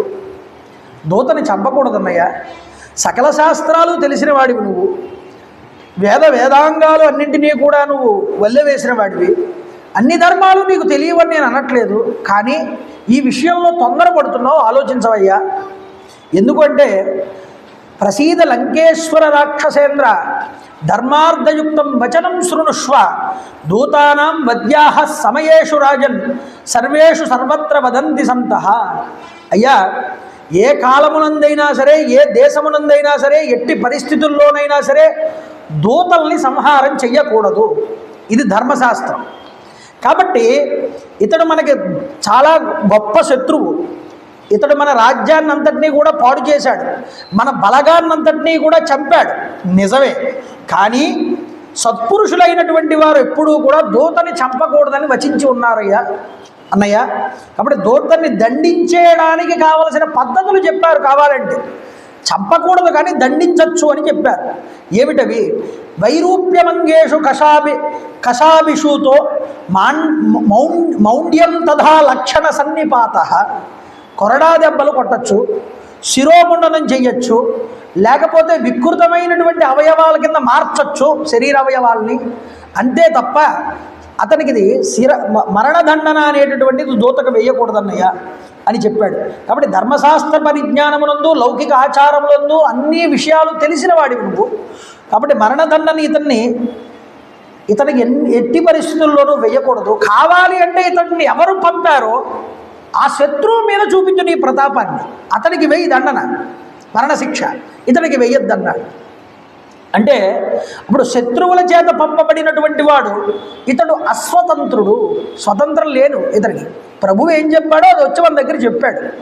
కాబట్టి ఒకవేళ ఇతన్ని చంపేసినా నువ్వు ఇతడు మనం ఇచ్చినటువంటి సందేశాన్ని పట్టుకుని అవతల వైపు వెళ్ళి అవతల వాళ్ళ మన శత్రువులకి చెప్పాలిగా. అలా చెప్పలేదు అంటే ఆ శత్రువు ఈ వచ్చినటువంటి దూత చనిపోయాడేమో అనుకుని అతడు ఇక్కడికి ఎలా రావాలో తెలియదు అతనికి. నాకు తెలిసి ఇలాంటి వానరుడు తప్ప ఇంకెవ్వరూ కూడా ఈ శతయోజన సముద్రాన్ని దాటి ఇక్కడికి రాలేరన్నయ్య. ఇలా రాగలిగిన వాడు ఇతడు ఒక్కడే. ఇతన్ని కనుక మనం చంపేశాము అంటే మన శత్రువును ఎవరో మనం కనిపెట్టలేము. అతడు ఇతడి మాట పట్టుకుని ఇక్కడికి రాడు. ఇంకా ఇక్కడికి రావాలి అంటే ఇక్కడ శత్రువు, ఇతడు అక్కడికి వెళ్ళాలి. మనం మన శత్రువుని సంహారం చేయాలి అప్పుడు.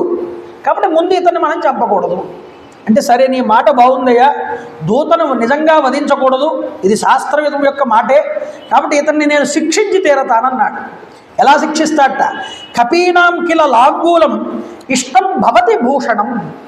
కపులకి చాలా ఇష్టమైనటువంటి అవయవం ఏమిటి అంటే వాళ్ళకి లాంగూలం అంటే వాళ్ళ యొక్క తోక. నిజానికి కోతులకన్నింటికి భూషణమైనటువంటిదిట ఈ తోక. కాబట్టి వాళ్ళు చాలా ప్రేమగా చూసుకుంటారు వాళ్ళ తోకల్ని. ఆ తోకని మీకు ఈ యొక్క వానరుడికి నిప్పంటించండి, మొండితమైనటువంటి తోకతో పరాభవాన్ని పొంది వాళ్ళ ప్రభువు దగ్గరికి వెళ్తాడు ఇతను అని చెప్పాడు. చెప్తే వెంటనే హనుమంతుడు వారు తన తోకని ఎప్పుడైతే రావణుడు ఈ మాట చెప్పి అక్కడ ఉన్నటువంటి సైన్యానికి చెప్పాడో ఈ యొక్క తోకకి నిప్పంటించండి అని, సైన్యం వచ్చి వేగంగా ఇతను తోకను పట్టుకున్నారట. గట్టిగా పట్టుకుని దానికి నూలుగుడ్డలు, పాత నూలుగుడ్డలు తెచ్చి చుట్టడం మొదలుపెట్టారట. నూలుగుడ్డలన్నీ తెచ్చి చుట్టారు, నూనెలో ముంచారు ఆ వస్త్రాలన్నింటినీ కూడా.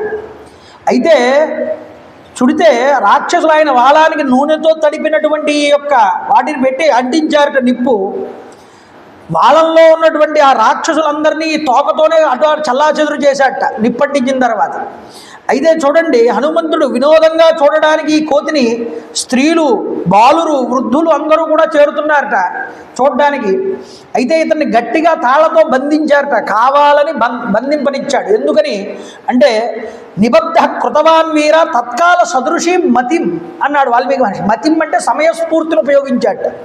ఎందుకు సమయస్ఫూర్తిని ఉపయోగించి కట్టనిచ్చాడు అంటే, నేను రాత్రి సమయంలో లంకలోకి ప్రవేశించాను, రాత్రి సమయంలో నేను లంక యొక్క రక్షణా వ్యవస్థని పూర్తిగా తెలుసుకోలేకపోయాను.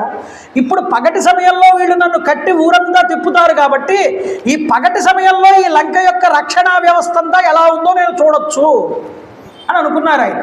అనుకుని సమయస్ఫూర్తితో కట్టనిచ్చారు.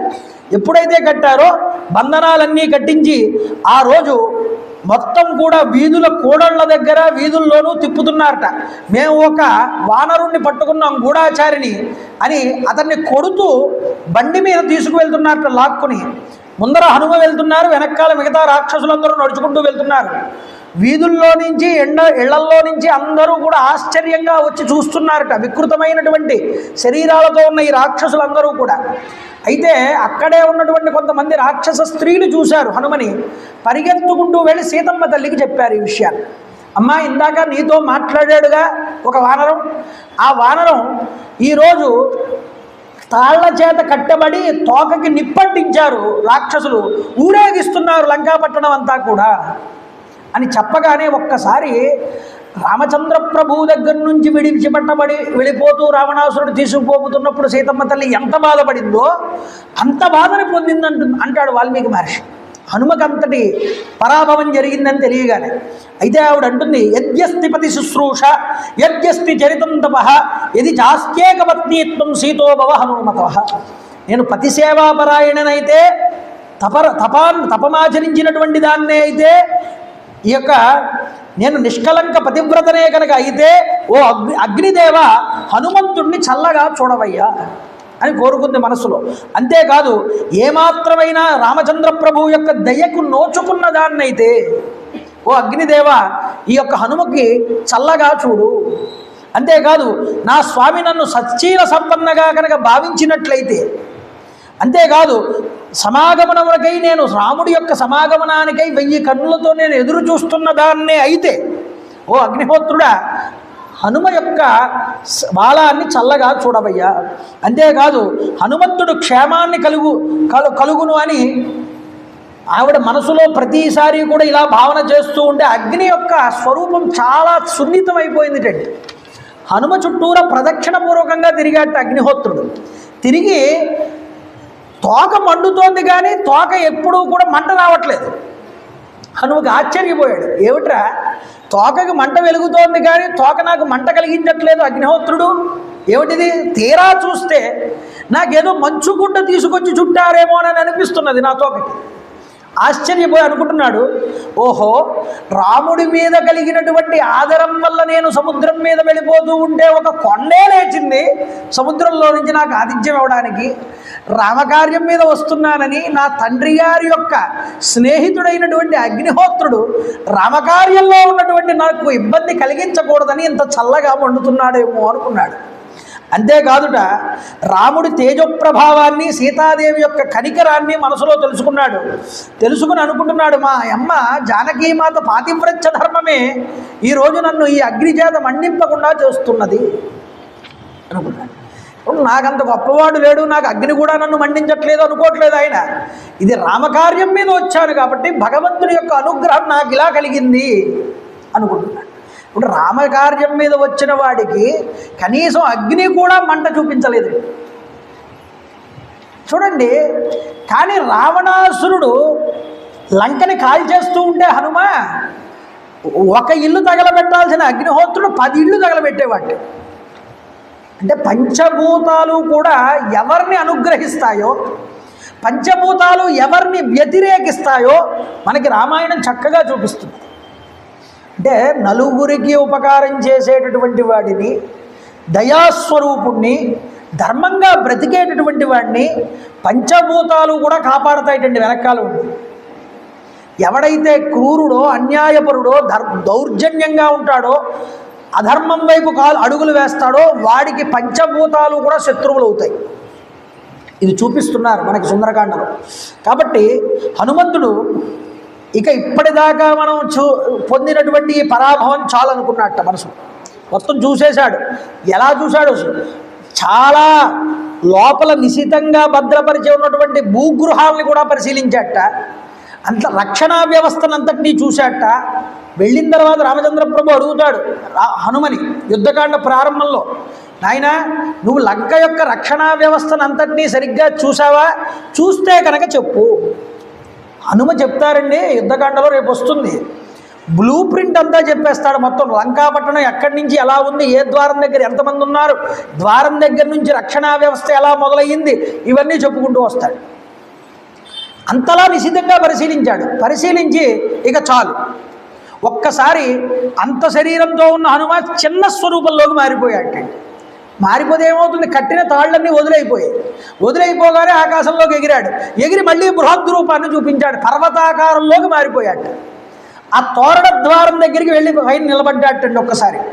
నిలబడి ఒక్కసారి సింహనాదం చేశాడు, గర్జించాడు. ఒక్కసారి గర్జించి అంటున్నాడు, అక్కడే తోరణ ద్వారం దగ్గర ఉన్నటువంటి ఇనుప గడి ఒకటి ఉన్నది, దాన్ని చేతిలోకి తీసుకుని వీక్షమాణస్తతో లంకాం కపిహి కృత మనోరథ, ఇంతవరకు తన సంకల్పాన్ని నెరవేర్చుకున్నటువంటి హనుమంతుడు తదేక దృష్టితో లంక వైపు కోపంగా చూసి ఉత్సాహంతో తర్వాత ఏం చెయ్యాలి అన్న తర్వాత కార్యక్రమం గురించి ఆలోచించాట.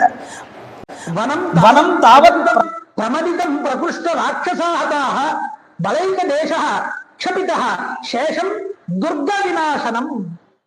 లంకకు వచ్చాను, సీతమ్మ తల్లిని దర్శనం చేశాను, ఆవిడ సందేశం కూడా తీసుకున్నాను, అయితే రాక్షసుల్ని కూడా సంహారం చేశాను.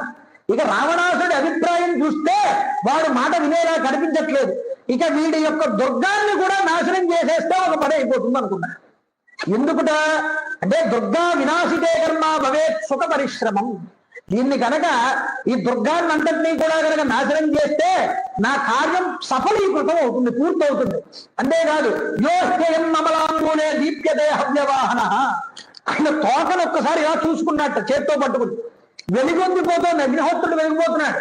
ఓహో అగ్నిహోత్రుడా, ఇంతలా నా తోకని మండిస్తూ ఉన్నా నాకు మంట కలిగించకుండా చక్కగా చల్లగా వండుతున్నావు కాబట్టి నేను నీకు కృతజ్ఞతను చూపించుకోవాలి, కాబట్టి నీకు సంతర్పణ చేసుకుంటానన్నట్ట. నీకు సంతర్పణ చేస్తాను.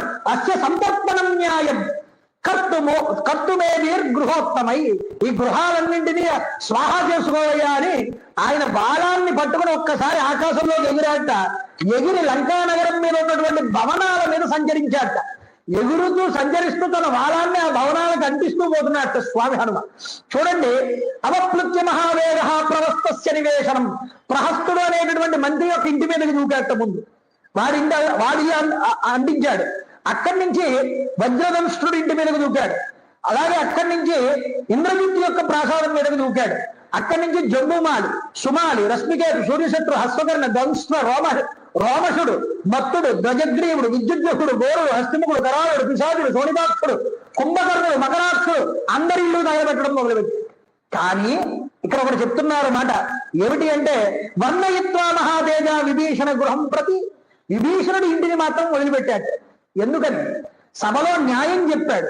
నా వాళాన్ని నన్ను చంపేస్తానని రావణుడు అంటే అది తప్పని నివారించాడు. కాబట్టి ఇతడు ధర్మాత్ముడు, ఇతన్ని నేనేమీ చేయకూడదు అనుకున్నాడు. అతను ఇల్లు విడిచిపెట్టాట. విడిచిపెట్టి మిగతా వాళ్ళ ఇళ్ళన్నీ కూడా అగ్నికి ఆహుతి చేస్తున్నాడు. అలా అందరి యొక్క ఇళ్ళకి అగ్ని పెట్టి రావణాసుడి ప్రధాన అంతఃపురం మీద దూకాట. వెళ్ళి దూకి అక్కడ తన వాళాన్ని మండుతున్న అగ్నిని ఒక్కసారి తీసుకువెళ్ళి అంటించాట. ప్రళయకాల మేఘంలాగా గర్జించాట. ఒక్కసారి నా పని పూర్తయింది అని రావణాసురుడి ఇంటికి అందించిన తర్వాత అగ్నిదేవుడు తన యొక్క తండ్రి అయినటువంటి వాయుదేవుడు తోడు కూడా తీసుకుని, అగ్నికి వాయువు తోడవడం అంటే ఇదే అంట, తీసుకుని వెంటనే మొత్తం ఒక ఇంటిని తగలబెట్టాల్సింది 10 ఇళ్ళు తగలబెడుతున్నట్ట వేగంగా. అయితే మహాభవనాలన్నీ కూడా శిథిలమైపోతున్నాయి, కూలిపోతున్నాయి. సంజజ్ఞే తుముల శబ్దో రాక్షసానాం ప్రభావతాం. స్వగృహాలన్నింటినీ రక్షించడానికే పరుగులు తీస్తున్నవారు, ఉత్సాహాన్ని, బలాన్ని, సంపదని కోల్పోయినటువంటి వారు, ఇలాంటి రాక్షసులందరూ కూడా అయ్యో నిజంగానే అగ్నిహోత్రులే ఈ వానర రూపంలో వచ్చి మా కొంపలన్నింటినీ తగలబెట్టేస్తున్నాడు అని వాళ్ళందరూ బాధపడుతూ లబోదిగో అనుకుంటూ పిల్లల్ని చెంకల్లో వేసుకుని ఇంట్లో నుంచి స్త్రీలందరూ బయటకు పరిగెడుతున్నారు. ఇలా ఉండగా హర్మ్యముల నుండి గబగబా కిందకి దూకేస్తున్నారట. పైనుంచి కిందకి ఈ నిప్పుల వల్ల దూకేస్తూ హనుమంతుడు వజ్రాలు, పగడాలు, వైడూర్యాలు, ముత్యాలు, వెండి మొదలైనటువంటివన్నీ కూడా బంగారంతో మిళితమై కరిగిపోయి రోడ్ల మీద, రహదారుల మీద ప్రవహిస్తూ రావడం చూశాట. అంటే అంత బంగారం ఉంది, అదంతా అగ్ని వల్ల కరిగిపోయింది. కరిగిపోయి రోడ్ల మీద లావాలాగా ప్రవహిస్తోంది. వాటన్నింటినీ చూశాడు.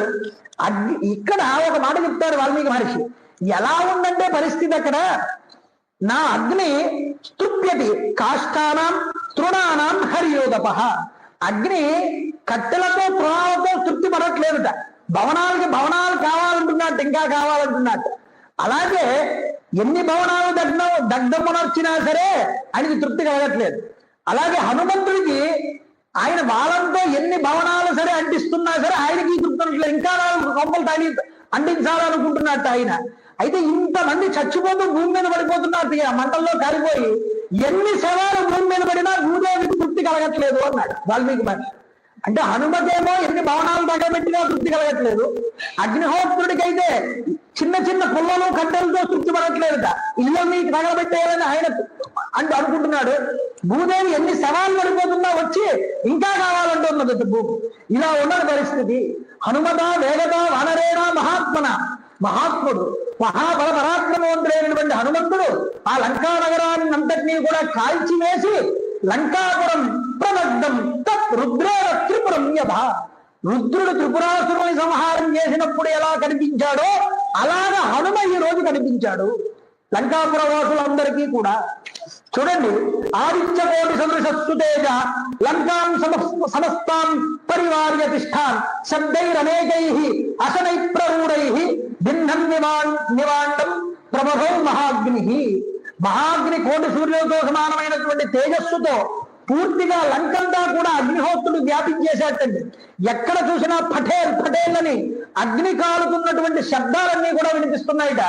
వినిపిస్తూ ఉంటే వజ్రీ మహేంద్ర స్త్రదశేశ్వరోవ సాక్షాత్ యమోవ వరుణో యోవ రుద్రో అగ్ని అర్కో ధనదశ్చ సోమో నా వానరోయం స్వయమేవ కాలః.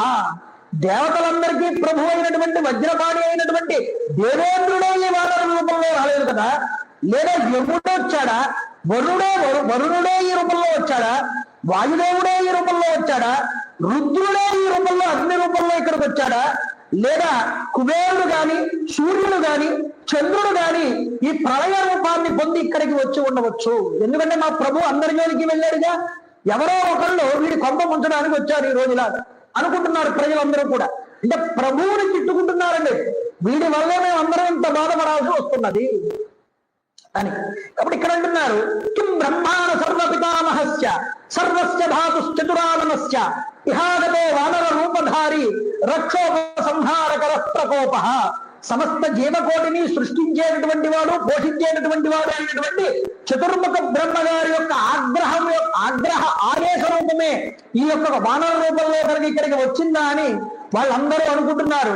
ఇలా ఉండగా విష్ణుమూర్తి యొక్క మహా తేజస్సు రాక్షసుల్ని నిర్మూలించడానికై మాయాశక్తి చేత వానరాకృతిని పొంది ఇక్కడికి వచ్చిందా అని అనుకుంటున్నారు. ఇలా భావన చేస్తూ ఉండగా అయ్యో తండ్రి, అయ్యో కుమార, అయ్యో నాథ, ఆ మిత్రమ అనే మాటలు తప్ప మరో మాటలు వినిపించట్లేదు లంకలో. అందుకనే నేను ఎలా బాధపడుతున్నానో మీరందరూ భర్తల్ని పోగొట్టుకుని మీరు కూడా అలా బాధపడతారని శపించింది సీతామాత. ఆ శాప ప్రభావం మొదలైందండి హనుమ రాకతోనే.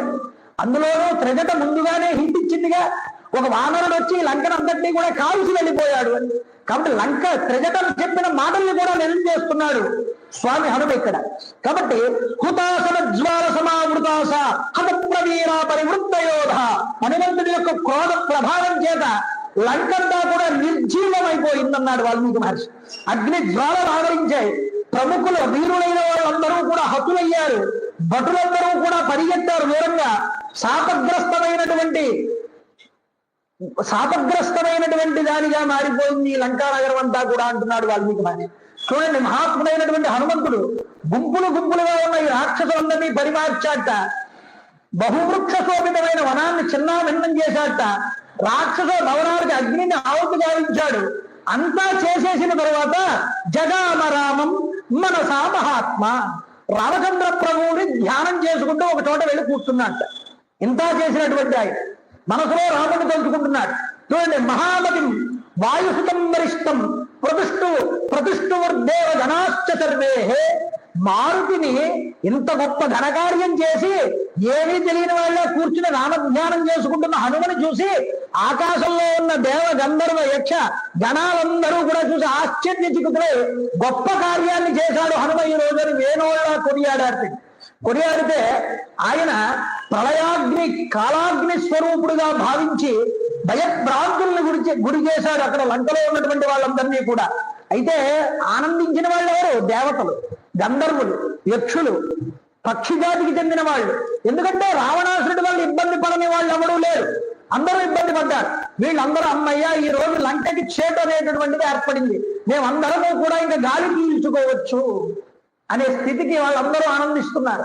అంటే ఒక దుర్మార్గుడు నశించిపోతే లోకమంతా ఆనందిస్తుందయ్యా. ఇక్కడ చెప్తున్నారు ఈ విషయాన్ని. లంకం సమస్తాం సంధీప్య లాంగూలాగ్ని మహాబల నిర్వాపయామాస తదా సముద్రే హరి సప్తమ. ఈ లంకంతా కాలిపోతూ ఉండగా స్వామి ఒక్క ఉరుకున ఎగిరి సముద్రం దగ్గర దిగారట. తన వారాన్ని సముద్రంలో చల్లార్చుకున్నారట. చల్లార్చుకుని ఒక్కసారి అటువైపు కాలిపోతున్న లంకా పట్టణం కేసి చూశారట. చూస్తే మొత్తం ఒక్క ప్రదేశం కూడా విడిచిపెట్టబడకుండా అంత ప్రదేశము మంటల్లో కాలిపోతున్నది. చూసి అనుకున్నారు, అయ్యయ్యో ఎంత పని చేశానురా నేను. క్రుద్ధ పాపం న కుర్యాత్క క్రుద్ధో హన్యాత్ గురువునపి క్రుద్ధ పరుషయావాచ నరస్సాధు నదీక్షితే. నిజానికి కోపం అనేటటువంటిది మనిషి చేత ఎంత పనినైనా చేయిస్తుంది. అందులో నేను ఏమిటి వానరుణ్ణి, చపలం చరితేంద్రియం. చపల బుద్ధి కలిగిన వాడినేమో వచ్చినటువంటి క్రోధాన్ని నిగ్రహించుకోలేక ఆ క్రోధంలో ఈ లంకనంతటినీ కూడా తగలబెట్టేశాను. ఇలా తగలబెట్టేయడం వల్ల నా యమ్మ జానకీమాత కూడా ఈ లంకలో ఉన్నది అన్న విషయాన్ని మర్చిపోయాను. ఇప్పుడు నేను అంటించేశాను. ఇప్పుడు సీతమ్మ శరీరాన్ని విడిచిపెట్టేస్తే, కాబట్టి కోపంలో ఉన్నవాడు వాడికి యుక్తాయుక్త విచక్షణ ఏం తెలియదు. వాడు గురువుల్ని చంపడానికి కూడా వెనకాడడు ఆ కోపంలో. వాడు కోపం మనిషికి అత్యంత శత్రువు అండి. తన కోపమే తన శత్రువు అని ఉత్తినే అనలేదు ఎవరగా. కాబట్టి కోపం అనేటటువంటిది నిగ్రహించుకోలేకపోతే అతి కోపాన్ని వచ్చినప్పుడు వాడి జీవితంలో తప్పటడుగు వేసేస్తాడు. ఎంత గొప్ప గొప్ప వాళ్ళు జైలుల్లో ఉన్నట్లేదండి ఆ కోపాన్ని నిగ్రహించుకోలేక క్షణికావేశంలో. అందువల్ల ఈ పరిస్థితి వచ్చింది నాకు ఈరోజు. పరుష వచనాలతో సజ్జనుల్ని కూడా తిడతాడు అలాంటి వాడు ఆ కోపంలో. కాబట్టి క్రోధోద్రిక్తుడైనటువంటి వాడు ఎవరైతే ఉన్నాడో వాడు అనకూడని మాటలన్నీ మాట్లాడతాడు నోట్లో నుంచి వచ్చి. కాబట్టి జీర్ణమైనటువంటి చర్మాన్ని విడిచినట్లుగా పాము కుబుసాన్ని విడిచిపెడుతుందిగా, అలాగా కోపాన్ని పొందినటువంటి వ్యక్తి ఆ క్షణకాలమునందు ఈ కోపాన్ని తగ్గేంత వరకు కోపాన్ని నిగ్రహించుకోగలిగితే అంతకన్నా గొప్పవాడు మరొకడు ఉన్నాడు మహాత్ముడు. కాబట్టి కోపం వచ్చిన వెంటనే దాన్ని మనం వెంటనే రియాక్ట్ అయిపోకూడదు, వెంటనే దాన్ని ప్రతిస్పందన చూపించేయకూడదు, ఆగాలి, ఆలోచన చెయ్యాలి. ఎందుకు నేను ఇంత కోపానికి మారాను? కాబట్టి చాలా వరకు ఓపిక పట్టడం రావాలి. ఇది చూపిస్తున్నారు, అణుచుకుంటున్నాడు. యథార్థంగా ఈ నిజానికి అలాంటి వాడే గొప్ప పురుషుడు, అలా విడిచిపెట్టగలిగిన వాడే అంటున్నాడు.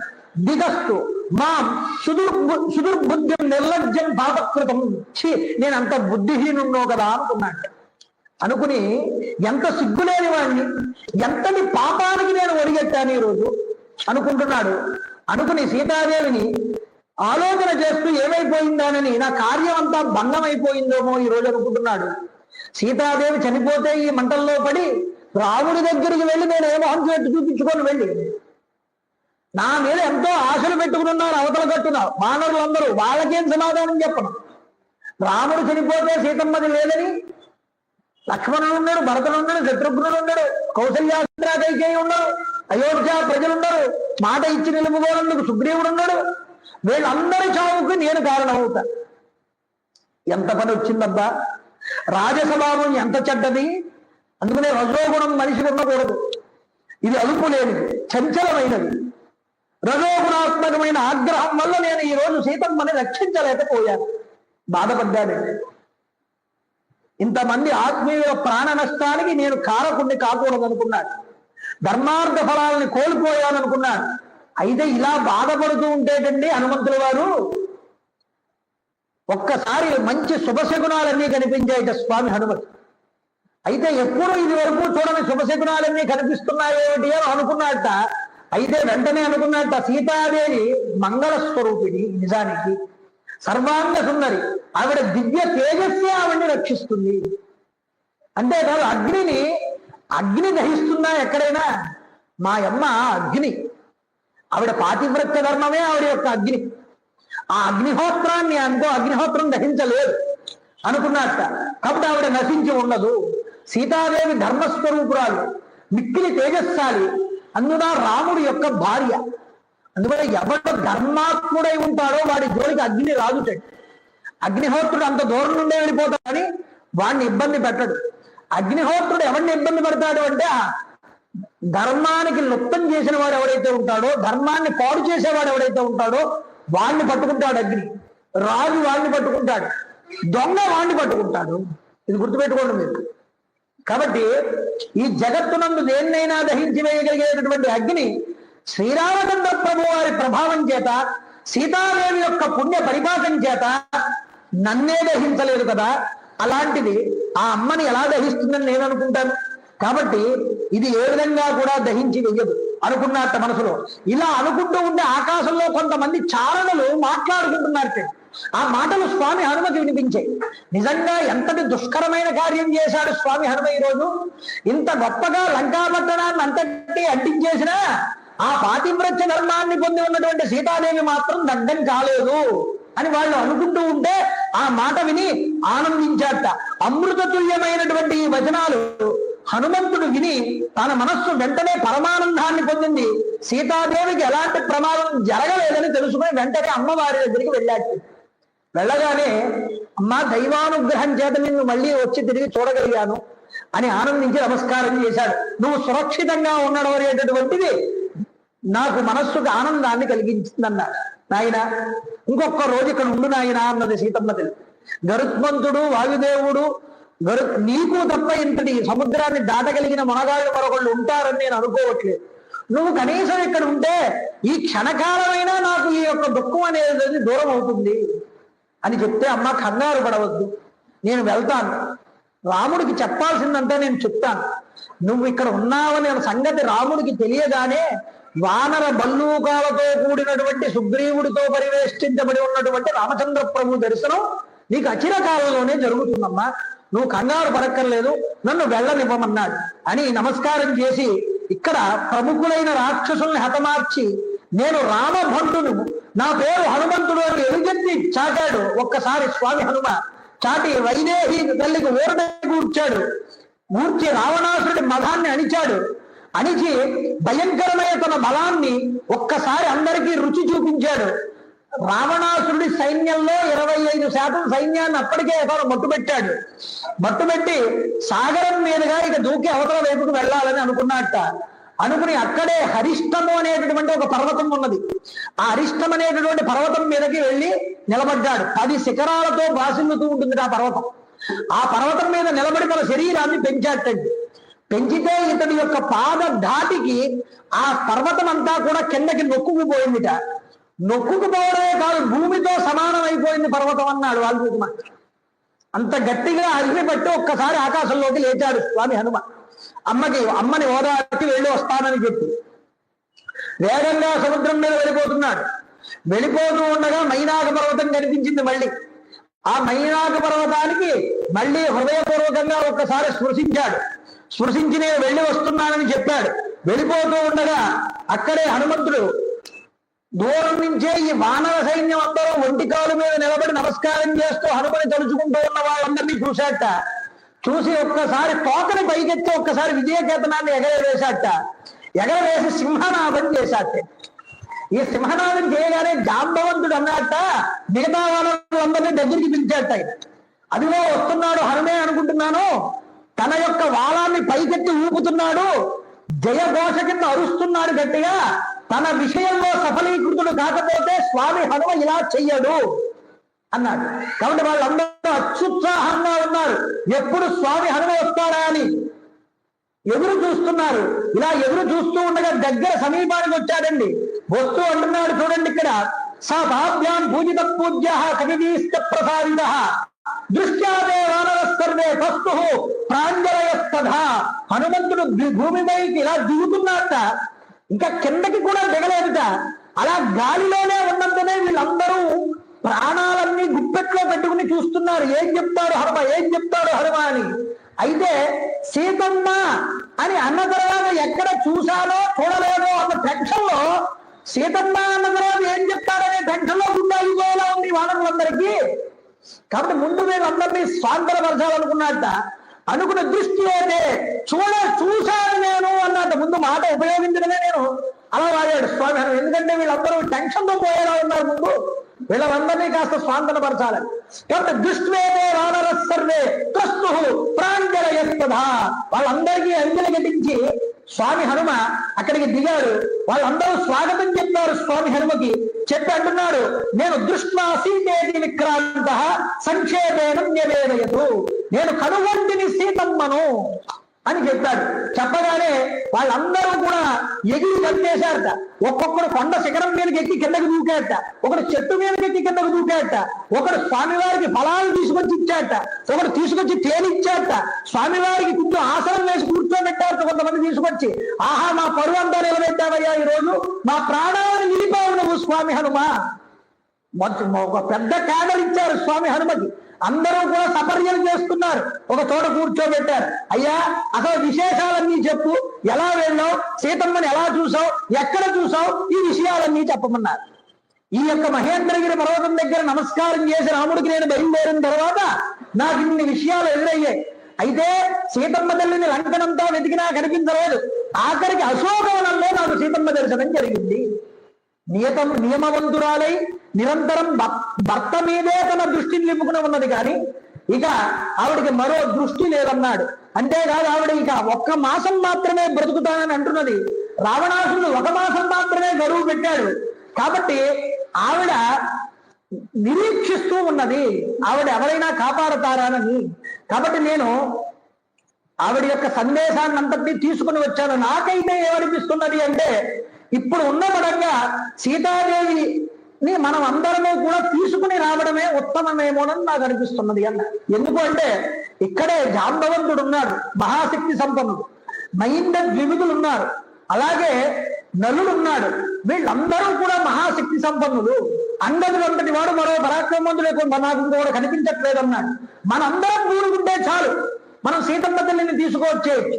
ఎందుకు అంటే సీతమ్మ తల్లిని వెతికి ఆవిడ్ని రక్షించి తీసుకువస్తే రామచంద్ర ప్రభు ఇంకా సంతోషిస్తారు కదా. అంటే అంగదుడు అన్నాడు, నిజమే హనుమ చెప్పిన మాట. మైందుడికి ద్వివిధుడికి బ్రహ్మగారి వరం ఉంది. యుద్ధంలో వీళ్ళ ఏ అస్త్రాల చేత చావరు, వీళ్ళకి చావు లేకుండా వరం ఇచ్చాడు. అందువల్ల వీళ్ళిద్దరూ మన దగ్గరే ఉన్నారు. హనుమ మన దగ్గర ఉన్నాడు, జాంబవంతుడు మన దగ్గరే ఉన్నారు. ఇక ఆలస్యం చేయకుండా మనం వెళ్ళి ఇప్పటికే నేను 25% లంకలో అందరినీ కూడా చంపేశాను, ఈ యొక్క లంకలో ఉన్నటువంటి భవనాలన్నింటినీ కాల్చేశాను. ఇక నేను ఒక్కళ్ళే అందరినీ చంపేసేందుకు యోధున్నే, కానీ నేను సందేశం మాత్రం తీసుకుని వచ్చాను, మీ అభిప్రాయం కూడా తెలుసుకుందామని అన్నాడు స్వామి. అయితే ఇంక ఆలస్యం చేయొద్దు అన్నాడు అంగదుడు. ఇక వెళ్ళి వెంటనే మనందరం మన 10 మంది బయలుదేరి వెళ్ళి సీతమ్మని వాళ్ళని ఓడించేసి సీతమ్మని తీసుకొచ్చేద్దాం. జాంబవంతుని ముక్కు మీద వేసుకుని తప్పురా నాయన, అది కాదు, మనకి ఎక్కడ వరకు విధించారో పని పూర్తి చేసుకురమ్మని అంతవరకే చేసుకుని వెళ్ళాలి, అంతకు మించి ఎక్కువగా చేసేయకూడదు. ఎందుకని రాముడు ప్రతిజ్ఞ చేసి ఉన్నాడు, నా శత్రువుని నేను వధించి సీతమ్మని తీసుకొస్తాను అని మన ఎదురుకుండా. ఇప్పుడు మనం తీసుకువెళ్ళిపోతే సీతమ్మని ఒకవేళ రక్షించి ఆయన ప్రతిజ్ఞ ఏమవుతుంది? కాబట్టి ప్రభువుకి ఎంతవరకు వాళ్ళు మనకు ఆజ్ఞ ఇచ్చారో అంతవరకు చేయడమే ఉత్తమం. కాబట్టి ఆలోచించండి అన్నాడు. అవును, జాంబవంతుడు చెప్పిన మాట కూడా నిజమే. కాబట్టి ఉన్న పరంగా ముందు మనం రామచంద్ర ప్రభు వారిని వెళ్ళి కలవాలి సుగ్రీవుణ్ణి అన్నారు. అయితే అందరూ కూడా బయలుదేరారండి మహేంద్రగిరి పర్వతం నుంచి. బయలుదేరితే వెళ్తూ ఉండగా మార్గం మధ్యలో మధువనం అనేటటువంటి వనం కనిపించింది. ఈ మధువనం దగ్గర అందరూ వానరులు అన్నారు అంగదుడితో, అయ్యా మీ యొక్క పినతండ్రి గారి యొక్క రక్షణలో ఉన్నటువంటి కోట ఇది, ఇందులో తేనెలకి పళ్ళకి ఎటువంటి లోటు ఉండదు.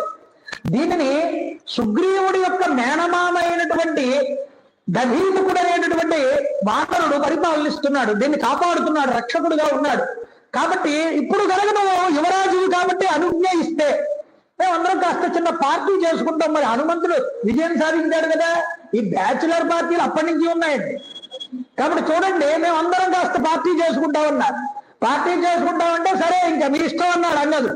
అనగానే ఇంక వాళ్ళందరూ కూడా దధీముకుడు యొక్క వనంలోకి దూరారు. అందరూ కూడా మధువనంలోకి దూరి ఆ వనంలోకి సమీపించగానే వానరులందరూ కూడా మధుపానం కోసమై ఎంతో ఉవ్విళ్ళూరారు. అక్కడ ఉన్న తేనెనంతటినీ కూడా తాగడానికి ఉవ్విళ్ళూరుతూ చెట్ల మీద ఉన్నటువంటి తేనె పట్లన్నింటినీ కూడా తీసుకుని తాగుతున్నారట. చూడండి, వృద్ధవానుల యొక్క ఆమోదం అయిన తర్వాత మధుభక్షణానికై వాళ్ళందరూ కూడా ముందరకు వచ్చారు. ఎలా ఉన్నారయ్యా ఈ వానరులు? తేనె పట్లతో నిండినటువంటి చెట్ల మీద ఎక్కారట. వెళ్ళగాని ఎక్కి ఆ కమ్మని దుంపల్ని మధుర ఫలాల్ని అన్నింటినీ కోసుకున్నారట. వాటిని తింటూ ఈ తేనె తాగుతున్నారట. మత్తెక్కిపోతున్నారట ఈ తేనె తాగేయడం వల్ల. అందువల్ల జాంబవంతుడి వానరులు హనుమానులైన వారి యొక్క ప్రేరణతో ఆనందంతో ఓలలాడుతుంటూ నృత్యాలు చేస్తున్నారు ఈ వానరులందరూ కూడా. పార్టీలో బాగా ఉన్నతమైనటువంటి మత్తులోకి వెళ్ళిపోయారు అందరు వానరులు కూడా. అసలే వానరం, అందులో ఈ మధువు సేవించిన వానరం అంటే ఇంకా అల్లరి చేష్టలు ఎక్కువగా ఉంటాయి. దీనిని వాల్మీకి మహర్షి రూపాలంకారాలు వాడి నిజంగా శబ్దాలంకారాలు అంటారే, శబ్దాన్ని ప్రయోగించేటప్పుడు అలంకారయుక్తంగా ప్రయోగిస్తారట వాల్మీకి మహర్షి. ఇప్పుడు కోతులన్నీ ఏమంటాయండి? కిచకిచ కిచకిచ అంటూ ఉంటాయి. ఈ కిచకిచ శబ్దాన్ని ప్రయోగిస్తూ ఆ కోతులు ఏం చేస్తున్నాయి ఎక్కడ తోటలో అన్నదాన్ని చెప్తున్నాడు వాల్మీకి మహర్షి. అంటాడు ఆయన, గాయంతి కేచిత్, ప్రణమంతి కేచిత్, నృత్యంతి కేచిత్, ప్రహసంతి కేచిత్, పతంతి కేచిత్, విసరంతి కేచిత్, పునంతి కేచిత్, ప్రవదంతి కేచిత్. ఒక్కొక్క వానరం పాటలు పాడుతున్నదిట. అంతేకాదండి, కొందరు చెట్ల కొమ్మలకి తలకిందులుగా వెళ్లాడుతున్నారట ఈ మత్తు వల్ల. అంతేకాదు, కొందరు నృత్యం చేస్తున్నారట. కొందరు నృత్యం చేస్తూ ఉంటే దానికి తాళం వేస్తున్నారట మరొకళ్ళు. కొంతమంది పక్క నవ్వుతున్నారట. కొంతమంది కింద పడి జల్లుతున్నారట. కొంతమంది అటు ఇటు తిరుగుతున్నారట, కొందరు గంతులు వేస్తున్నారట, కొంతమంది ప్రాణాపాలని ప్రేరుతున్నారట, ఒకళ్ళు వీపు మించి మరో వీపు మీదకి దూకుతున్నారట ఒక్కొక్కళ్ళు. అంతేకాదు కొందరు ఒక చెట్టు నుంచి మరో చెట్టు మీదకి దూకుతున్నారట, ఒక్కొక్కరు వృక్షాగ్రం పైదాకా కూడా వెళ్ళిపోయి దాన్ని పట్టుకుని కిందకి వేలాడుతున్నారట, నేల మీదకి దూకుతున్నారట. మరి కొందరు భూమి మీద చెట్ల పై భాగాలన్నింటికి కూడా ఎగురుతున్నారట. కొంతమంది గాయంతనన్య ప్రహసన్ను బయటి, కొంతమంది గానం చేస్తున్నారట, పాటలు పాడుతున్నారట. ఈ పాటలు పాడేవాడిని చూసి మరొకడు నవ్వుతున్నారట. నవ్వుతూ ఉంటే మరొకడు బోర్ను ఏడుస్తున్నట్టు పక్కన. ఆ ఏడ్చేవాడిని చూసి మరొకడు వచ్చి వాడి దగ్గరికి వచ్చి వాడిని చూసి పక్కపక్క నవ్వుతున్నట్టు మరొకడు ఏడ్చేవాడిని చూసి. అంటే ఈ యొక్క సన్నివేశంలో వాళ్ళు ఏం చేస్తున్నారనేది వాళ్ళకి ఏం తెలియట్లేదు. అలాగా హాయిగా వనమో అన్నటువంటి తేనెలన్నీ తాగేశారు. ఆ తేనె చుట్లు మిగిలిపోయిన తేనె చుట్లతో ఒకళ్ళు కొట్టుకుంటున్నారు, మిగిలినటువంటి తేనె చుట్లతో. అంతేకాదు కొబ్బరి మట్టలు తెచ్చుకున్నారట, ఆ మట్టలు కొబ్బరి మట్టలతో కొట్టుకుంటున్నారు ఒకళ్ళు. అంతేకాదు మధుపానం చేయడం వల్ల వాళ్ళ మనస్సులన్నీ కూడా అదుపు తప్పిపోయి వికార చేష్టలన్నీ చేస్తున్నారు. మధుపాన చిత్తుడు కానివాడు లేడు ఆ వనంలో అన్నాడు వాల్మీకి. అందరూ మధువు స్వీకరించారు. హనుమన్నట్ట అక్కడ ఉన్నటువంటి భటులు వచ్చి నివారించారు వీళ్ళందరినీ. నాయన వద్దు, అలా చేయకండి అని సామమైనటువంటి మాటలతో చెప్తారు, వినలేదు. దండోపాయాన్ని విధిస్తూ ఉంటే స్వామి హనుమ నిర్బంధించారు వాళ్ళందరినీ. మీరందరూ ఇష్టం వచ్చినట్టు తినండి, తాగండి, ఎవరైనా అడ్డొస్తే నేను చూసుకుంటా అన్నట్ట స్వామి హనుమ. ఇంకా హనుమంతుడి మాటే గొప్ప అందరికీ. ఇప్పుడు అంగదుడు అన్నట్ట హనుమ చెప్పినట్టే చేయండి, మేము ఇష్టం వచ్చినట్టు తిరగండి అన్నట్ట. ఇంకా వాళ్ళ ఆనందాలకు అవధులు లేవు. వెంటనే ఈ వాళ్ళందరినీ ఆ బొట్టులందరినీ పక్కకి తోసేసేస్తారు. వాళ్ళు తోసేసి చక్కగా మధువు స్వీకరిస్తున్నారట. కడుపు నిండా కూడా తేనె తాగారు. తేనె పట్టులందరూ కూడా సేవించి తూలిపోతున్నారు. అతిగా మధువు సేవించడం వల్ల మత్తుగా ఉండి వీళ్ళందరూ కూడా పిచ్చెక్కిన వాళ్ళలాగా సంతోషంతో తూలిపోతూ నడవలేక నడుస్తున్నారట. కొంతమంది సింహంలాగా అరుస్తున్నారట, మరి కొందరు పక్షిలాగా కూస్తున్నారట, కొంతమంది కోయలు అరుస్తుంటే దానితో పాటు కలిసి వీళ్ళు కూడా కూస్తున్నారట. ఇలా ఉన్నది పరిస్థితి అంతా కూడా. అయితే ఈ లోపు అక్కడికి దధీముఖుడు వచ్చాడు. దధీముఖుడు వచ్చి వాళ్ళందరినీ కూడా శిక్షించండి అని అందరి యొక్క సైన్యాన్ని పంపిస్తే వాళ్ళందరినీ చితకబాదారట. వీళ్ళందరూ దధీముఖుడిని కాళ్లతోనూ మోకాళ్లతోనూ కుమ్మేస్తే దధీముఖుడు రక్తం గారిపోయింది. వీళ్ళందరినీ వదిలిపెట్టేయండి, వీళ్ళ మనం ఇప్పుడేం ఆపద్దు, వీళ్ళ పని ప్రభు అయినటువంటి సుగ్రీవుడితో చెప్దామని సుగ్రీవుడి దగ్గరికి బయలుదేరి వెళ్ళాడు. సుగ్రీవుడు ఏమిటయ్యా ఇలా వచ్చావు అన్నాడు. అంటే ఏం లేదండి, మధువనాన్ని మొత్తం కూడా పాడు చేసేస్తున్నారు, అంగదుడు వల్ల నాయకత్వంలో వానరులందరూ వచ్చి అన్నాడు. ఏంటి ఏమంటున్నాడు ఇతను అని లక్ష్మణుడు పక్కకు వచ్చి అడిగితే, ఇతను చెప్పిన మాటలో నాకు ఒక మంచి శుభసూచనం కలిగిస్తున్నది. అంగదుడి సైన్యం అంతా మధువనంలో ఉన్నారట. అంగదుడు తన కార్యంలో సఫలీకృతులు కనుక కాకపోతే మధువనంలోకి వాళ్ళు ప్రవేశించరు. కాబట్టి నాకు తెలిసి హనుమంతుడే విజయాన్ని సాధించి ఉండి ఉంటాడు. హనుమంతుడి వల్ల వీళ్ళందరూ మధువనంలోకి ప్రవేశించి ఉండి ఉంటారు, ఇది ఖచ్చితము అని లక్ష్మణుడికి రాముడికి కూడా చెప్పాడట సుగ్రీవుడు. చెప్తే ఆనంద చికితులయ్యారు. అయితే అయ్యా ఏం చేయమంటారన్నాడు దధీముఖుడు. ఉన్నపడంగా అంగదుడిని మిగతా సైన్యాన్ని నేను చూడాలనుకుంటున్నాను, ఇక్కడికి రమ్మని చెప్పమన్నాడు. వెంటనే దధీముఖుడు వెళ్ళాడు. అయ్యా మిమ్మల్ని అందరినీ అడ్డుకున్నందుకు నన్ను క్షమించండి, కానీ సుగ్రీవుల వారు మిమ్మల్ని ఉన్నపడంగా చూడాలని అనుకుంటున్నారు అని చెప్పగానే దధీముఖుడి మాట పట్టుకుని అంగదుడు అన్నాడు, మీరు ఎలా చెప్తే అలా చేస్తాను, ఇప్పుడు హనుమనే అంతా పెద్ద చెయ్యి అన్నట్ట. అయ్యా నీ యొక్క మాటకి తగ్గినట్టుగానే మాట్లాడావు, నీ స్థాయికి తగ్గట్టుగా నీ మాటను మేము అందరం గౌరవిస్తామన్నాడు హనుమ. అయితే మిగతా వానరులందరూ కూడా అంగదుడి మాట విని అక్కడి నుంచి బయలుదేరారట. శిలాగోపయంత్రం నుండి బయలుదేరిన రాళ్లు పడిపోతే పర్వతం నుంచి ఎలా దొల్లుకుంటూ వచ్చేస్తాయో అలా దుమ్ము రేపుకుంటూ వెళ్ళిపోతున్నారు వానరులందరూ కూడా. ఆనంద ఉత్సాహాలతో ఉన్నారు అందరూ కూడా. వెంటనే కళ్ళు మూసి తెరిచే లోపు విశ్వముఖ పర్వత ప్రాంతం దగ్గరికి చేరుకున్నారు అందరూ కూడా. అదిగో సుగ్రీవుడు వెంటనే బయటకు వచ్చాడు. అదిగో అంగదుడు వస్తున్నాడు, రామా సఫలీకృతుడు కాకపోతే తన కార్యంలో నాకు ముఖం చూపించడు, కాబట్టి వచ్చాడు రమ్మన్నాడు బయటికి. రామచంద్ర ప్రభు వారు బయటకు వచ్చారు. అయితే అక్కడికి రాగానే హనుమాంశ్చ మహాబాహు ప్రణమ్య శిరసాతతః నియతాం అక్షతాం దేవీం రాఘవాయన్యవేదయను. హనుమ వచ్చి పాదాలకి నమస్కారం చేశారు. అయ్యా సీతాసాధ్వి క్షేమంగా ఉన్నది అని శ్రీరాముడికి నివేదన చేశాడు. కనుగొంటిని సీతమ్మని దృష్ట్వా దేవీది హనుమద్. వెంటనే ఇక్కడ కూడా అదే చెప్తున్నాడు, కనుగొన్నాను సీతమ్మ తల్లినయ్యా అని చెప్తే, చెప్పిన తర్వాత ఇక పక్కకి తోసేశాడు హనుమంతుడు. అయ్యా సీతాదేవి అశోకవనంలో ఉందంటాడు ఒకడు, సీతాదేవిని గురించి బాధపడుతోందంటున్నాడు ఒకడు. ఇలా వాడికి హనుమత్ ద్వారా విన్న మాటలన్నీ రాముడికి చెప్పేయాలి అని మిగతా వాళ్ళందరూ తోసేసి పక్కకి హనుమని రాముడికి చెప్పేస్తున్నారు. చెప్పేస్తూ ఉంటే రామచంద్ర ప్రభు వారు ఉన్నారట, క్వా సీత వర్తతే దేవి కదంచమయి వర్తతే. వానరులారా మీరు చెప్తున్నారు కానీ సీతాదేవి ఎచ్చట ఉన్నది, నా విషయంలో ఆమె యొక్క అభిప్రాయం ఏమిటో చెప్పండి అన్న. వాళ్ళకేం తెలుసు, వాళ్ళందరూ ఒకరు చూసుకుని ఇది హనుమంతుడే చెప్తారని మళ్ళీ వెనక్కి హనుమంతుడు ముందరకు దోశారు. ముందరకు దోస్తే స్వామి హనుమ ముందరకు వచ్చారు. రామస్య సుశ్రుత్వ హరయో రామ సన్నిధో చోదయంది హనుమంతం సీతా వృత్తాంతకో విధం. అయ్యవారికి నమస్కారం చేశాడు. అయ్యా ప్రణమ్య శిరసాదేవ్యా సీతాయై తాం దిశప్రతి. సీతాదేవి ఉన్న దక్షిణం వైపుకు తిరిగి నమస్కారం చేసి సీతమ్మ తల్లికి చెప్పడం ప్రారంభం చేశాట స్వామి హనుమ. అయ్యా నియమవంతురాలిగా ఉన్నది సీతమ్మ, నీ గురించే ఆలోచిస్తున్నది. రావణాసురుడు 2 నెలలు గడువు పెట్టాడు, ఇక ఉండలేరని చెప్పమన్నది. కాకాసురుడి మీద బ్రహ్మాస్త్రమే విడిచిపెట్టావు కదా, ఈ రావణాసురుడిని ఇంకా చంపట్లేదేమిటని అడగమన్నది. ఇదిగోనయ్యా నియత సముదాచార భక్తిశ్చాస్త్యాస్తధాత్వై, నీపై భక్తి ప్రవర్తన అనురాగాలన్నీ కూడా ఉన్నాయ్యా అని చెప్పిందిట. అభిజ్ఞానంచ మేదత్వం, ఇదిగో చూడామని కూడా ఇచ్చింది సీతమ్మ తల్లి అని రామచంద్ర ప్రభువుకి ఆ చూడామని కూడా స్వామివారి చేతికి అందజేశాడు. అందజేస్తే ఆనందజికుతయ్యాడు రామచంద్ర ప్రభు. నా సీత గురించి ఇంకా ఏమన్నదో ఈ విషయాలన్నీ చెప్పవయ్యా, ఇవన్నీ చెప్తే ఔషధ సేవనం చేసినటువంటి రోగిలాగా ఆమె కమ్మని మాటలన్నీ నా ప్రాణాలని నిలబెడుతున్నాయి హనుమా, కాబట్టి చెప్పు, అవి నా శిరస్సు మీద జల్లిన శీతల బిందువుల్లాగా ఉన్నాయి అంటే అమ్మ చాలా బాధపడుతున్నదయ్యా. నీ మీదే రావణాసురుడు ఎన్నో ప్రలోభాలు చేస్తున్నాడు, వాటినేమీ పట్టించుకోవట్లేదు, దృష్టాంతా నీ మీదే ఉన్నది. నీ కథంతా కూడా వినిపించాను, ఆవిడకి నీ సుగ్రీవ వానర సమాగమం గురించి అంతా కూడా చెప్పాను.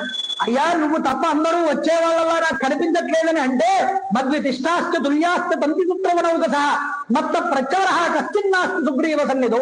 అమ్మా నాకన్నా అధికులున్నారు, నాతో సమానులు ఉన్నారు, కానీ సుగ్రీవుడి సన్నిధిలో నాకన్నా తక్కువ వాళ్ళు ఎవరూ లేరమ్మా అని ఆవిడికి ధైర్యాన్ని చెప్పాడు స్వామి హనుమ. ధైర్యాన్ని చెప్పి అమ్మా ఇక కంగారు పడకు, అచిరకాలంలోనే రామచంద్ర ప్రభు నీ గురించి తెలియగానే వానర బల్లూకాలతో సహా ఇక్కడికి వస్తారు అని నేను ఆవిడికి ధైర్యాన్ని చెప్పారు స్వామి. కాబట్టి ఇంకా ఆవిడ దుఃఖాన్ని అనుభవిస్తున్నది ఈ మాటలు చెప్పిన తర్వాత కూడా. ఎందుకో తెలుసా, ఇక్కడ నువ్వు బాధపడుతున్నావు తన కోసం అని చెప్పి ఆవిడ తన బాధపడుతున్నది. ఇక్కడ నువ్వు బాధపడడం ఆప్ చేస్తే ఆవిడ ఆనందంగా ఉంటుంది. ఎందుకంటే మీరిద్దరూ 2 వస్తువులు కాదు, మీరిద్దరూ ఒకటేనన్న విషయాన్ని నేను గ్రహించానన్నాడు. అందుకనే నివృత్త వనవాసంచ త్వయాసార్థం అరిందమం అభిషిక్తం అయోధ్యాయం క్షిప్రం రక్షతి రాఘవం. నువ్వు రామచంద్ర ప్రభు ఇక్కడికి వస్తారు, నిన్ను తన దగ్గరికి చేర్చుకుంటారు, అయోధ్యకు మీరిద్దరూ వెళ్ళి పట్టాభిషిక్తులై అచిరకాలంలోనే ఈ రాజ్యాన్ని పరిపాలిస్తారు అని నేను ఆవిడికి ధైర్యాన్ని చెప్తే తతోవయా వాగ్భిరధీన భాషిణ శివాభిరిష్టాభిరభి జగామ శాంతి మమమైదిరాత్మజ తవాతి శోకేన తధాతి. నీ ఎడబాటు వల్ల పాపం చేత రాక్షసులు ఎంత పీడిస్తున్నా సరే పాపాన్ని పొందడం లేదయ్యా. ఎందుకో తెలుసా, నేను ధైర్యం చెప్పడం వల్ల నేను ఆవిడ స్వాంతన పరిచాను. కాబట్టి సీతాదేవికి ధైర్యం చెప్పాను నేను వెళ్ళి.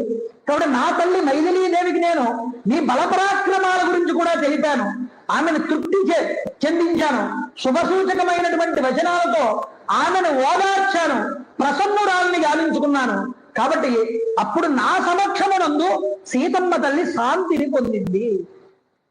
ఇక్కడతో పూర్తి చేస్తున్నాడు సుందరకాండని స్వామి హనుమ. కానీ పూర్తి చేయడం కాదు, అన్నింటికి పరమ అవధి ఏమిటి అంటే శాంతి.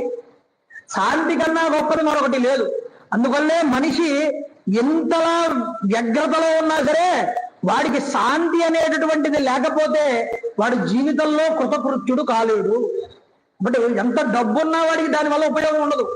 శాంతి అనేటటువంటిది మనసుకు కనుక లేకపోతే వాడు ఎన్నటికీ మోక్షాన్ని పొందలేడు. శాంతి ఎప్పుడు లభిస్తుందయ్యా? పరమాత్మ దర్శన స్పర్శన గుణ వైభవ కీర్తనాదుల వల్ల శాంతి కలుగుతుంది. కాబట్టి 1-2 సార్లు భగవత్ కథ వినడం వల్ల, భగవంతుణ్ణి కీర్తించడం వల్ల, భగవన్ నామం చెప్పడం వల్ల మనసు శాంతిస్తుంది. కాబట్టి శాంతి స్థానాన్ని కలగజేశాను సీతమ్మకి అంటే నీ యొక్క క్షేమ సమాచారాన్ని ఆవిడికి తెలియజేశాను, ఆవిడని శాంతింపజేశాను, ఆవిడ శాంతి గురించి నీకు చెప్పి నిన్ను శాంతింపజేశాను. అప్పుడు ఏ పరబ్రహ్మ అయితే నీలో ఉన్నాడో ఆ పరబ్రహ్మను తెలుసుకున్నటువంటి రోజున నీకు శాంతి తప్ప ఇంకేమీ కూడా ఉండదు. ఆ శాంతే పరమావధి అన్నిటికీ కూడా. అలాంటి శాంతిని చూపించేటటువంటిది సుందరకాండ. ఈ శాంతి ప్రతి ఒక్కరి జీవితంలో ఉండాలి. అది ఎన్నడూ కూడా నిరంతరంగా ప్రవహిస్తూ ఉంటుంది శాంతి అనేటటువంటిది. అప్పుడు ఈ రోజు మనం ఉన్నాం, మనం నలుగురికి శాంతి కలగజేయాలి, శాంతిని ప్రతిపాదించాలి, శాంతిగా ఉండాలి. నలుగురు యొక్క శాంతిని మనం కాంక్షించాలి.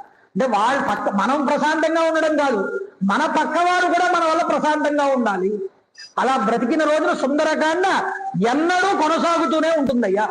కాబట్టి గొప్పదైన పరమాత్మ తత్వాన్ని చూపిస్తూ సాధకుడు తన యొక్క సాధనలో సఫలీకృతుడైతే పరమశాంతిని పొందుతాడు అని చెప్పడమే సుందరకాండలోని ముఖ్య ఉద్దేశ్యమని, ఈ సుందరకాండ ఎవరు చదివినా విన్నా వాళ్ళకి జీవితంలో పరమ శాంతి సౌఖ్యాలనేటటువంటివి కలుగుతాయని వాల్మీకి మహర్షి గొప్ప ఉపాసన కాండగా, సాధకుడు యొక్క సాధన ఎలా చెయ్యాలో ఈ యొక్క సాధనాకాండగా దీన్ని చూపించారు. అందువల్ల ఎన్నో తత్వ విషయాలు ఈ సుందరకాండలో ఇంకా దాక్కుని ఉన్నాయి. నెల రోజులైనా మనం సుందరకాండ గురించి వివరంగా చెప్పుకోవచ్చు.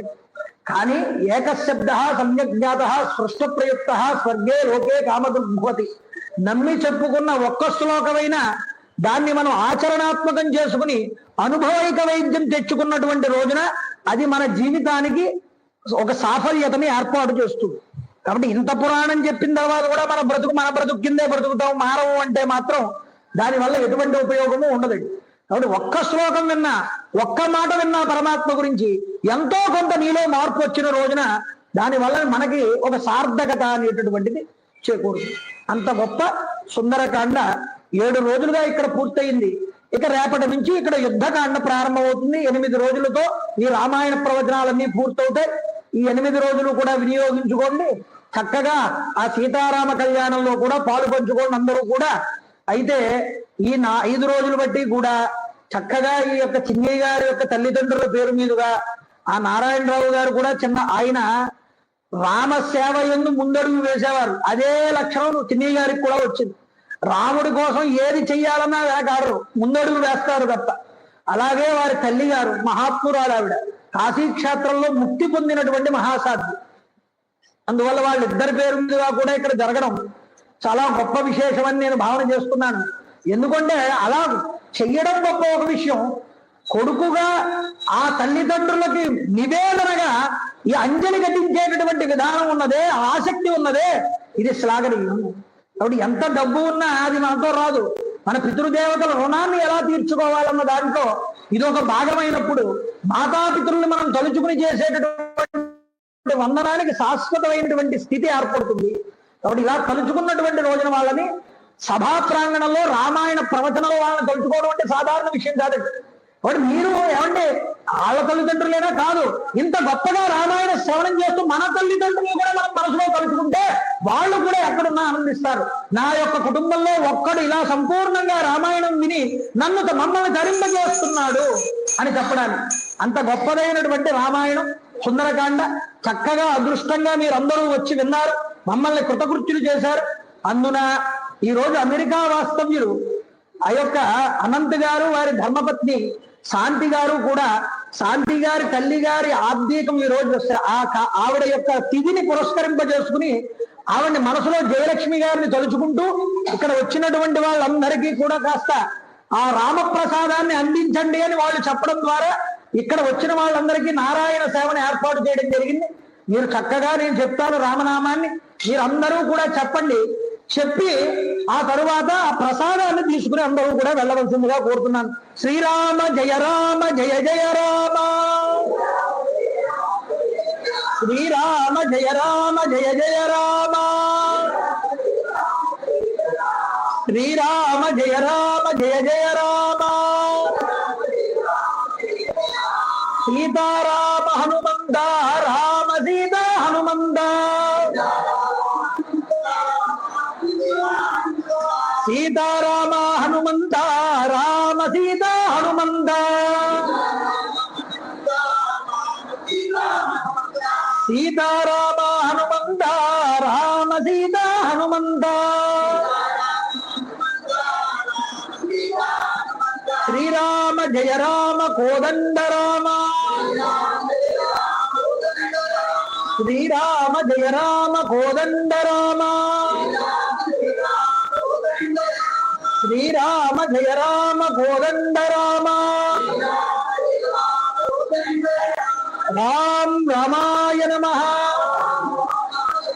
రామ్ రామాయ నమః రామ్ రామాయ నమః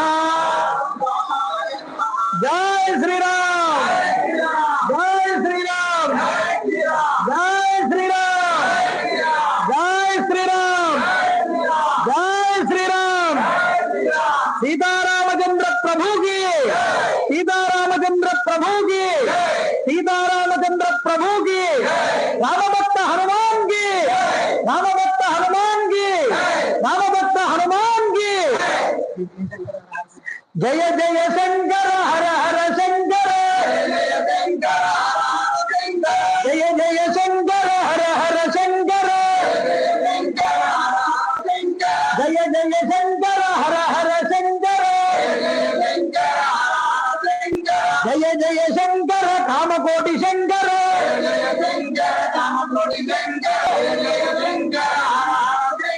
జయ జయ శంకర హర హర శంకర జయ జయ శంకర హర హర శంకర జయ జయ శంకర హర హర శంకర జయ జయ శంకర హర హర శంకర జయ జయ శంకర భగవత్ పాదులకి మనోవాంఛితార్థఫలసిద్ధిరస్తు మంగళం భూషరేంద్రాయ మహనీయ గుణాత్మనే చక్రవర్తి ధనోజాయ సార్వభౌమాయ మంగళం మహాకాందాయ కాందాయ కామిదార్థప్రదాయినే శ్రీగిరీశాయ దేవాయ అల్లినాథాయ మంగళం కాళే వర్షదవర్జన్య పృథివీ సత్యశాలిని జయ గురుదేవ దత్త సర్వం శ్రీ ఉమామహేశ్వర బ్రహ్మాత్మనమస్తు గోవింద గోవింద గోవింద పార్వతీపదే